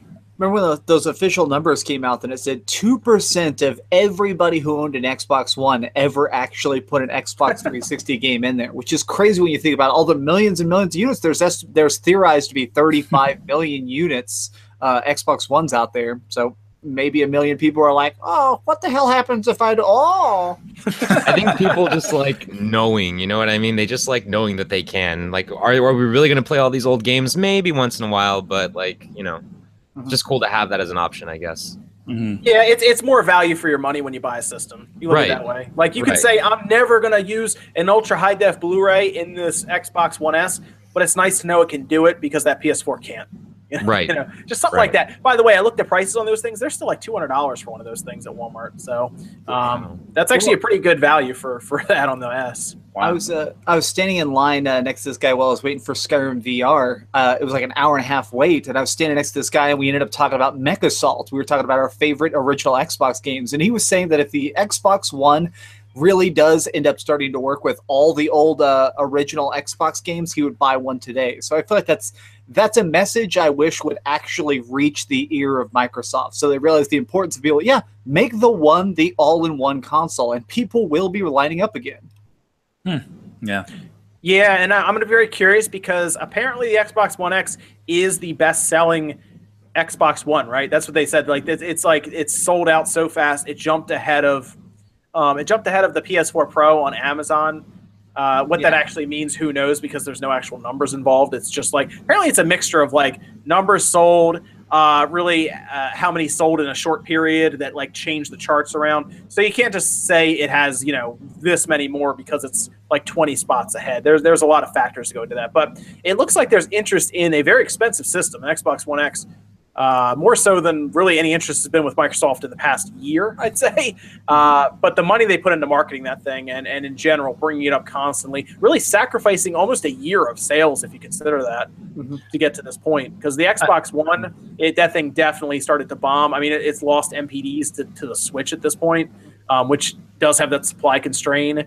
And it's interesting they're willing to do that for what probably will be about a year and a half of sales with the Xbox One X before a PS5 is at least thought of and announced. It actually lost to the 3DS.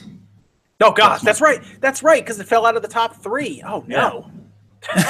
This could end up being a smart gamble, though. I mean, we've seen companies before, and it's a daring move, and it's really crazy, but occasionally just to be like, okay, all the old marketing is really bad. Like, do y'all ever remember there was a really famous campaign that Papa John's did at one point, or Domino's? Domino's did a famous campaign at one point where they went, our old pizza sucked, but our new pizza is great. And it actually worked.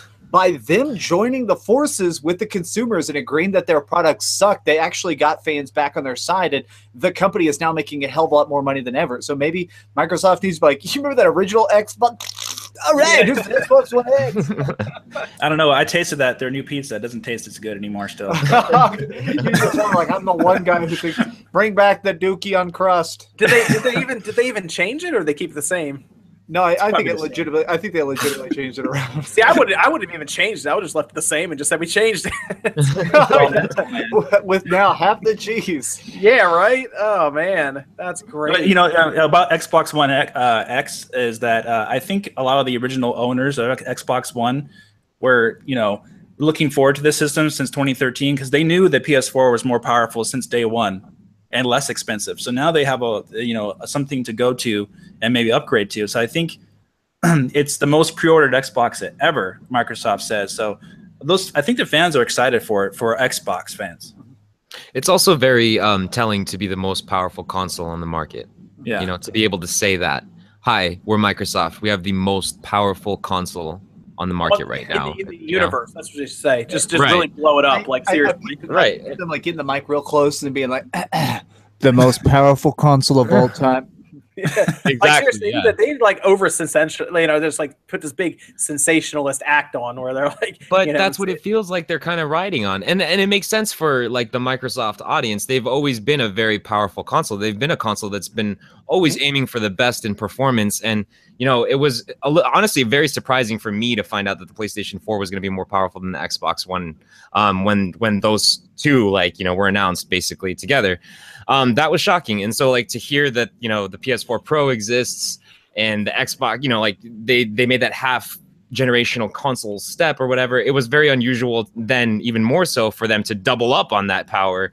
So Microsoft needs to take that back, or at least they feel like they need to take that back, and their core audience I think does appreciate that. They like the power, they like being the most powerful, they like having 4K graphics and all that stuff. So believe it or not, it actually surprised Microsoft also when that happened, because they were both supposed to go with DDR3, and then Sony cut this deal at the last minute with Samsung and got GDDR5 in there. Yep. Crazy. It was pretty funny. I think the biggest mistake was the Kinect, adding the Kinect in there, taking some of the processing power away, and and remember the always online requirement before launch. There's a rumor we never got truth behind it, so we have no idea how realistic this was. But there was a rumor that apparently Sony and Microsoft met each other, and they were talking about both introducing an always online system, and they both had all these schematics. So they were both like, okay, we're agreeing that this is what the next future is. We'll both just kill off used games. And then they walk out on stage, and Microsoft's like, all right, who's got lube? We're going to do this. And then Sony's like, whoa, look at those losers. Like, Sony apparently just like tricked him in the last second. It worked. I mean, it worked, you know? Yeah, well, even remember they had that video made, like, we're going to show you how to trade PS4 games. It shows two CEOs handing a disc. And he just hands the disc to him. Yeah, that was awesome, man. But, I mean, you got to play dirty when you're behind. And at that time, people might not want to admit it, Sony was behind. Yeah, leaving the PS3 generation, which they wanted to get out of the generation fast. Unfortunately, it went on too long. They were losing that generation. Even if people say, well, the PlayStation 3 did well at the end. Yeah, but it's when it didn't matter anymore. Yeah, that was when you saw Sony really needing to push that money for exclusives. They were really trying really hard, and it paid off with PS4. People just gravitated to that. Yep. So now they want this. Now Microsoft is the one that wants this generation to end. Yeah. It's our turn to hit the eject button. Yeah, like it's weird. I said this. I honestly think it sounds weird, but I think Microsoft is going to introduce the next generation before Sony. Like, I think they will come out with another Xbox because they'll be like, well, it still plays all the old Xbox games still. I mean, I've heard people saying the Xbox 2, and I swear to God that's what they told me it's called. The Xbox 2 is apparently done internally, but consoles are usually done internally years before we actually see them. Like, when they launched the PlayStation 2, they already had a working prototype for what the PlayStation 3 would become, like 7 years later. Wow. That's impressive, yeah. That's pretty interesting. But first of all, they need to get better CPUs in these new systems. Yeah, people argue with me all the time that the CPUs are fine. I'm like, no, they're laptop CPUs, man, like low-end laptop CPUs. And I'm like, that's why they have so many issues with like bottlenecks. Yeah, bottlenecks exist. That Xbox One X has a severely bottlenecked GPU right now by that CPU. People don't understand. That's why they built DirectX 12 directly into the system. It needs it. And that's why Destiny isn't 60 frames on the consoles. It has a powerful enough GPU, but their physics-based rendering really taxes that CPU. And that's why you don't even need a very powerful GPU in your computer. A GTX 970, for example, which is older now, apparently will run it at 60 frames, Destiny 2. So, which I'll find out, by the way, because we're going to be playing some of that. Right, Philip? Yes, we are. Going to be checking out that PC beta, right? Yes. Max, yeah, the amount of... Yeah, go ahead. Go ahead, Dave. You're fine, man. Well, I was going to say the amount of jaw calls that they are in today's games going to the CPU is really, really high. So, like, these old CPUs from 2013 that they're modifying for PS4 and Xbox One X, they just don't cut it anymore. They have to upgrade eventually. Yeah, definitely. They don't even have to. It's funny. They don't even have to upgrade to Ryzen or anything like that. They don't have to do that. They just need to do a better one than they have now. Yeah. People are like, put Ryzen in there and put a Vega GPU, and then okay, are you going to pay $1,000 for it, or they could do that? But yeah. yeah. I mean, at that point, just build a computer, right? But are you playing Destiny 2, Dave? The beta PC? No, I have not. No. Or are you gonna? It's when is that, Philip? Is that next week? August 29th. 29th. Sweet. 3 days. Nice. Day and a half. 2 days. 2.5 days. Oh, okay. Well, yeah. I guess I should check it out. Yes, I'm going to be playing it too. We're actually going to try to record some of it, so that'll be fun. I still got to try out the Call of Duty beta too. You guys have been playing it. Yeah, we can talk about that. Actually, Max, are you going to be playing Destiny 2 beta, or are you already done with that? I did the Destiny 2 beta on PS4. Okay. And man, I have been playing so much the Call of Duty beta now. Yes, I played Call of Duty as well. I did a really weird Let's Play where I also recorded temperatures for some reason. But I've actually had that temperature probe hooked up to my PS4 Pro for about a month now. So it's a hot one. yeah, it is. You could hear it's really funny. I have my lapel mic on. You could hear the PS4 Pro blasting away the entire time of that gameplay. Wow. Once it gets to about 70 degrees Celsius, that fan kicks up big time, and it always rests there during gameplay. That's why your fan is so loud in those PS4 Pros. Wait, do you guys have PS4 Pros? I have one. Yeah. Okay. Do you notice the fan get loud in that thing? Oh yeah. Okay. That's why I took the Uncharted 4 challenge recently, and I beat the game on crushing. last weekend, and the system sounded like it was going to blow up. It was just like that's the way. I'm like, man, when Rocket League first came out, it wasn't very well optimized. I remember that. And remember, it was the menu. The menu for some reason tripped your fan for some reason. And so, in my review, it's the only time I've ever done this. I actually put a thermometer on my console. You hear it just like, I was like, oh, that's not good. Did you hear what their suggestion was for that? What? They were like point it at the ground. Don't point it at the crowd. They were like point it straight down at the ground. Don't look at the crowd in the menu. that's good. Yeah, that'll fix the fan. Yeah. Which was hilarious. But yeah, so Call of Duty. I've been playing it. Max, you've been playing it. Phil, did you get a chance to play it yet? I am so curious about it. I haven't played it. Cool. But I want to hear your impressions. I'm wondering, do you guys think that it's like, is it a copy of Battlefield 1? Is that the vibe you're getting from it? Doesn't look like it. Not at all. I would say not in the slightest. Like, it reminds me of like kind of World at War, I guess. That's good. I loved World at War. That's cool.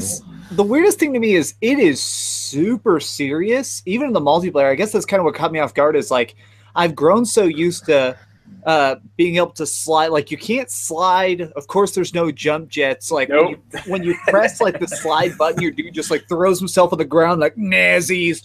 Like it's super serious. But along with just the body motions, guns feel heavier. Some of that actually kind of caught me off guard as I grew so used to, for the last like 10 Call of Duties, when you leveled up in multiplayer, it'd play that like, you're the man, like that little music. That's all gone now. Instead, it just like shows it up like, congratulations, you're not dead yet, bitch. It's like super serious, but I kind of like that. I mean, I've put a lot of hours into the beta so far. It's a lot more graphic, isn't it? There's like blood and like gibbing. Yes, little bit. I think someone lost a leg when I shot him one time. Wow. Yeah, I mean, you'll see a little bit. I also feel like it seems like maybe the graphics are. They're not good. Yeah, they're not good. Not good. I'll just be honest. They're not good. I don't understand why. It's weird. I think it's because so I was talking to some other people about it. I think because it's the beta and they wanted to keep the download size small. I think we're dealing with low resolution textures right now. Yeah, because did you notice how literally like the one map where you're basically like in the trenches, like the trenches map? You can like look at the wood, and the wood like doesn't have grain. It's like it looks like just stacked up Legos almost. Even stuff off in the distance, it almost looks like there's like this I don't know. It's almost like it's like a layer of haze. Yeah, like haze.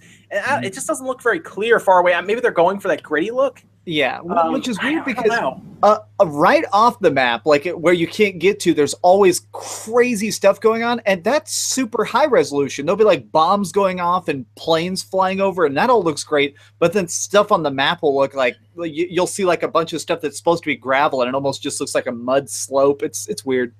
So, my favorite Call of Duty, I guess, at the time was Modern Warfare 2. Back when it was more realistic, to a degree. But I didn't like when they started going into space. I didn't like when I think they started alluding to things like aliens. There was a lot of stuff I didn't like as they went forward in like Ghosts and all this other stuff. And what ended up happening was, like, for example, I bought my PS4 Pro from someone on Craigslist for super cheap, and it came with Call of Duty Infinite Warfare. And I popped it in, I played it for 10 minutes, and I popped the disc out, and I was just like, nope, and just like threw it into the room. I was like, nope, not playing this, because I don't like the feel of it. Now I'm playing this new Call of Duty game where it's based in World War II, and it feels like what I remember Call of Duty being, which I really liked. Yeah. It's not realistic, obviously, but it's more realistic than jumping off the wall, shooting someone with a crossbow, and then throwing like an electrical ball at somebody. Would you say a lot more competitive nature of the game too? Good. It's good. I think the hardest thing that took, because I've played a lot of Call of Duty, like I always try and be the best of any game I play, so I end up really like studying it and trying to figure it out. And the hardest thing for me to get used to is there's no footsteps anymore, and so it's really weird when you run around. You can't hear people. Like normally you can like hear someone like outside in Call of Duty. That's gone in this one, and it feels weird. Well, they may put that in the final game though. I'm not sure. Yeah. Yeah, the footsteps should be louder in this because we're running around in heavy boots in like rainwater, like with mud and everything, you know. Yeah, or the new game type they're introducing is called War, and it's basically like they're like multi-steps objectives. The main one here is basically like you're trying to bust through this house. The first one is basically blowing up this house, and then a tank pulls up, and then you build a bridge. Like that's like checkpoint number 2. You have to capture a series of checkpoints in order for this tank to destroy some guns. And it's like a multi-step invasion, and you take turns being the attack and the defense. And it's so cool looking, like so much of it is cool, but then I kind of get taken out of it, the fact that like grenades will go off, but it doesn't, like normal Call of Duties will have the thing where a grenade goes off and it'll do at least like particle effects like woods breaking next to a door. Nah, everything just looks like a normal explosion. There's no footsteps no matter what I'm running on. It takes a little bit getting used to. Wow, that's kind of surprising. I mean, I guess it's a closed beta, or is it a pre-order beta? This is the private beta where you pre-order. Do you have Philip? Who's your internet provider? AT&T. Oh, it's not Comcast. Oh, okay. No. It's funny if you're a Comcast customer, you can just get a beta key from Comcast. What? It's weird. Yeah, it's very weird. Yeah, I got Comcast, so I guess I'll get that. So actually, let me check. Hold on, Philip. I might actually have an extra key for you, dude. Oh, dude, I nice. didn't even think of this. So let me see. Thanks, man. Overall, I feel like I'm complaining on it. Overall, I really do love it. I've put a lot of hours into it. Somebody did point out the thing I hated most, though, in chat, which is the freaking kill streaks are, like, impossible now. Like, everybody dies so fast, and there's no longer any auto-aim. Like, normally they used to have this thing called sticky targeting, where, like, if someone's running and you're, like, following their shot, it'll, like, lock on them just a tiny bit to help you get that shot. That's been removed, so getting kills is a lot more skill-based. So if you need like 8 kills to drop a bomb on the map, it is incredibly difficult. So because there's almost nobody ever has a kill streak ever. Well, that's interesting. I mean, I guess they're trying to appease more of the competitive crowd, I guess, which is nice. To me, it sounds more like a return to form for the series, or you know, which is nice. I think that's refreshing. That's what it needed, because it just was moving so fast, you know, so quickly, and we all just got a little tired of it. So it's nice. Yeah, the way I described it in my impressions video is that the previous ones were starting to feel like laser tag. It felt like little kids running around like tee, and now it's back to being like, you want to see a man die? It's like a little. Dude, it was little kids running around doing that. No, well, we already have Star Wars Battlefront coming out. We exactly. Or Call of Duty in space. Yeah, so it's, that's gonna be interesting. So I guess we're getting close to being done here. I don't know if we take any questions from the chat. Was there anything else you guys want to talk about before we look to see if there's any questions in there? Nope. No. Anybody else tried the Dissidia, the Final Fantasy fighting game, Dissidia? Anybody else getting that beta? That game looks cool. I haven't tried it though. I signed up, but I didn't get in the beta. I got in the beta. Whoa! Wow! It's crazy. Like, it's good. I think there's 12 playable characters in the beta, and it's like one from each Final Fantasy, and it's good. But I don't think there's any villains. I think it's all heroes that you play as. But it's good. Graphically, it is mind-melting. It is gorgeous. Nice. That's awesome. Those original games were only on PSP, right? Yep. Yes. Yeah, I remember that. The first two, Dissidia and Duodecium. So that's pretty big for fans of that series. Yeah. Wow. Strangely, though, plays exactly the same. Like, better because now we have a second stick, but it's still the exact same, like, brave attack, health attack system and everything. Cool. Let's see. Hey, that's a cool question. Why do each of you like Nintendo? I feel like that's kind of easy though, because most of us are older, so we remember the old Nintendo. Which is it's hard to not hate Nintendo if you're like older and you were like around during the Nintendo and Super Nintendo days. I think my thing is I just like the games they're making now. I feel like I wasn't on the Nintendo bandwagon. Like, GameCube's fine. GameCube has great games, but I wasn't really on the GameCube bandwagon. I wasn't really on the Wii bandwagon, and I wasn't really on the Wii U bandwagon. But the Switch just has cool games that you can't play anywhere else. I play so much freaking Splatoon 2, even now. And it's like, and I'm only going to play that one place. That's going to make me a fan of the system. See, I actually like the GameCube a lot. I had a PS2 and an Xbox. Actually, the first one I got was a GameCube. Then I got an Xbox. Believe it or not, then I got a PS2. So I was like way back on the PS2. But that's let me go into that library even to this day. I didn't even find out about, what was it, Rogue Galaxy until like the 360 came out. So there's a lot of games I can still go back to. But I actually like the GameCube a lot. I really. See, I had a 64, but man, did I cave to that PS1, and I played the PS1 so much. Yeah, there were just so many games on that system. That's the thing, so many games on that system, right? I have a huge PS1 collection, obviously. Yeah, and then I'm sure, like Dave, I'm sure you were, you probably were a big fan of Nintendo back in the day. I'm 37. I don't know how old you guys are, but I'm 37, and I first started playing like on Commodore 64 and Atari, and I was like, yeah, these are good. But I was like 3 years old, and then when the NES came out in '85, I fell in love, and that was my. Ever since, I've gotten every Nintendo system day one. Yeah, gaming kind of crashed back then too, man. That was like the dark days. The crash of '86, which is why Nintendo was selling their stuff as a toy instead of as a console. It's very interesting, though. What about you, Philip? I'm 28, so I think I'm just right at that like sweet spot for the SNES, I guess, and the NES. And so I was born. Nice. Yeah, dude. I mean, that's like still today. Like the SNES is one of my favorite consoles, not just because of like the games on it and stuff, but just because of the fact that it was my first exposure to video games and stuff. But what's kept me a Nintendo fan and what's kept me on Nintendo's side for the most part is just that they've always never been afraid to do something different. They've never been afraid to be the company that wants to innovate and not follow the other crowd or the other trends and stuff. So that's always attracted me in just everything in general. And so video games, of course, I want to see some weird stuff, so I'm going to play Nintendo. It definitely makes you keep an eye on them. I'll say that when when they're doing all this weird stuff. Right. You want to see some weird stuff? You have a Vita? Yeah, of course. Okay, then. You know all about that. Well, before we leave boyfriend, dude. Nintendo, let's not forget that right before they were producing video games, this is one of the last things they made right before they started making the original NES. Look at their logo. I think this was 19. Like their logo just says NG, Nintendo game. They were making gambling games. This is actually like an original first printing actual American Nintendo game. It's gambling. That's what kids love is blackjack. Yeah. And That's awesome. Nice. All the Jolly Ranchers on black. I'm getting all the candy. Yeah. That's awesome. That's so funny. That's great. Was there any other questions in the chat?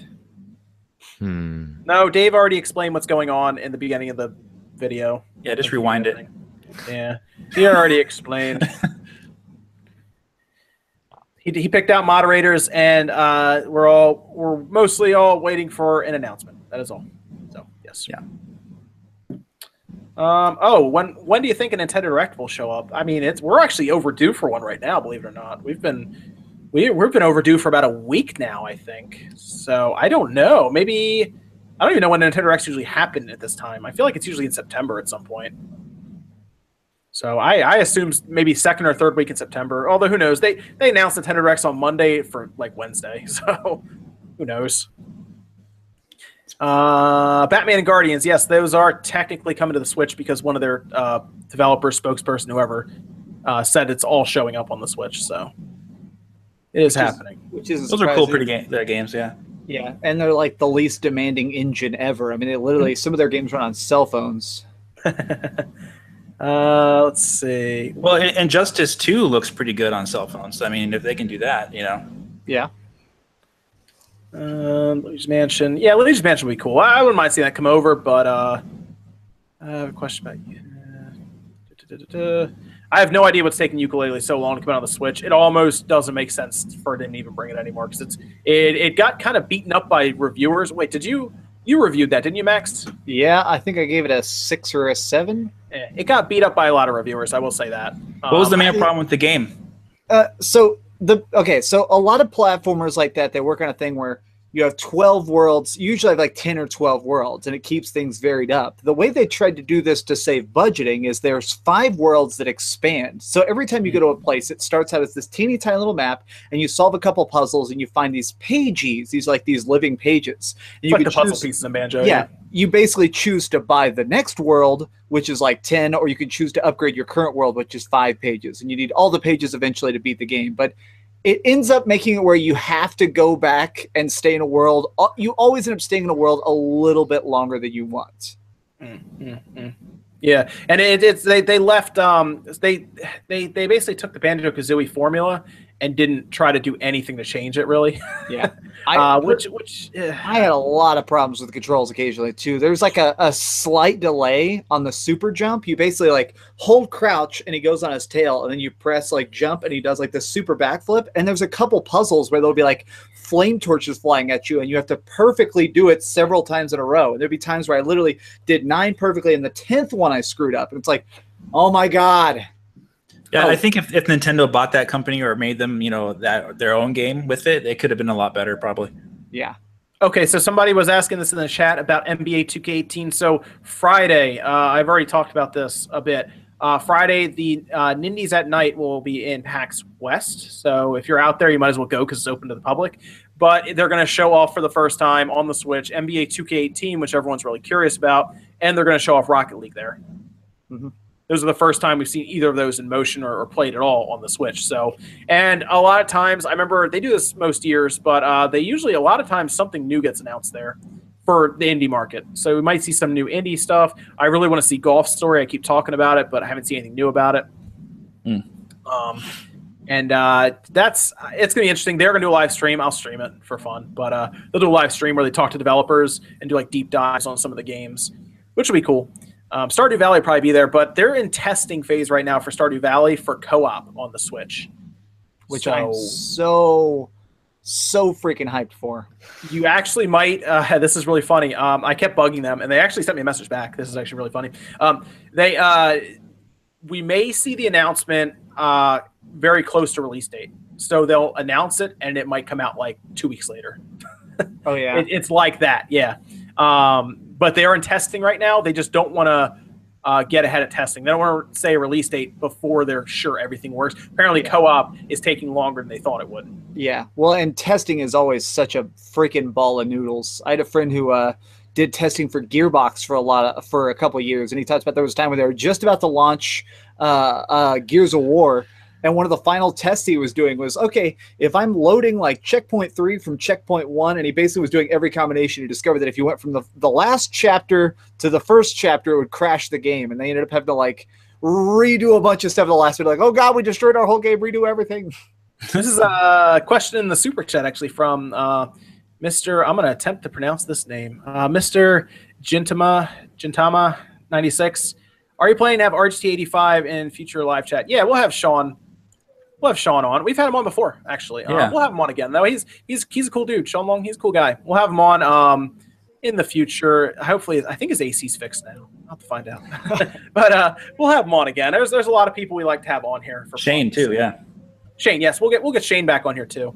But we'll be doing that. There was another question. Skyrim. Yeah, Skyrim on the Switch looks to be ridiculous, by the way. People are asking about it.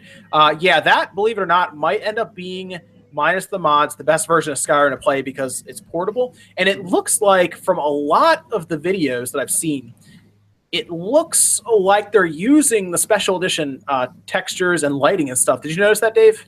Yeah, it looks just like it. Yeah, I was very impressed. That may be the most the X1's been pushed so far, that Tegra X1, because I am shocked at how smooth that game runs. Yeah, that was the thing. I was tweeting about it the other day. I said I think it looks like the best looking Switch game there is right now. Just in my opinion. I don't know. It's interesting. Like seriously, to see, like, if I go back 2 years, a year and a half, when the X1 came out, there's no way I would have said Skyrim is going to be running on something that consumes 15 watts of power when the 360 had a power brick that was consuming 100 watts of power. So I don't think that's they did a really good job. Yeah. Oh yeah. Yeah. That's amazing if you really consider that. Let's see. Warrior Men Zero. Do you guys think Sony will announce a PlayStation hybrid this year to undercut Nintendo? Probably not. Honestly, Sony, while they have a lot of money, there's really no reason, really money from their PlayStation division. I don't think they have any reason to jump in on that because Nintendo pretty much has that under control. And then here's the other thing. They would have to explain how a hybrid system is not a competitor to their PlayStation 4, whereas Nintendo's on the other side of the fence saying it is.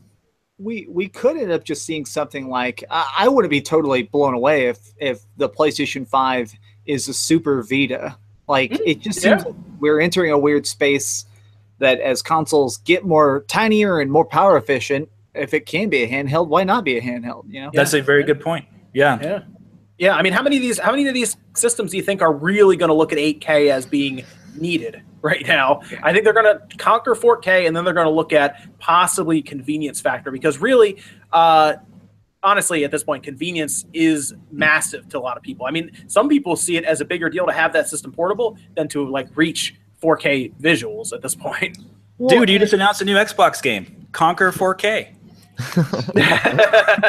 That's what we need, man. Heard it here first. A SpawnCast exclusive. I think game developers and console makers right now are realizing that a big part of their demographic is people in their 30s, and a lot of people in their 30s actually do work desk jobs and have to do business trips and stuff. And if you have a console that you can actually take with you on your plane, that is a must-buy console. Yeah, it's hilarious. I actually put this out on Twitter. I said, I think a lot of people are really looking at the Switch, and they think it's more for kids. But the more I use my Switch, the more I talk to some people in like everyday life that have a Switch, it seems more like it's geared towards adults that cannot be in front of the TV as much as they'd like to be.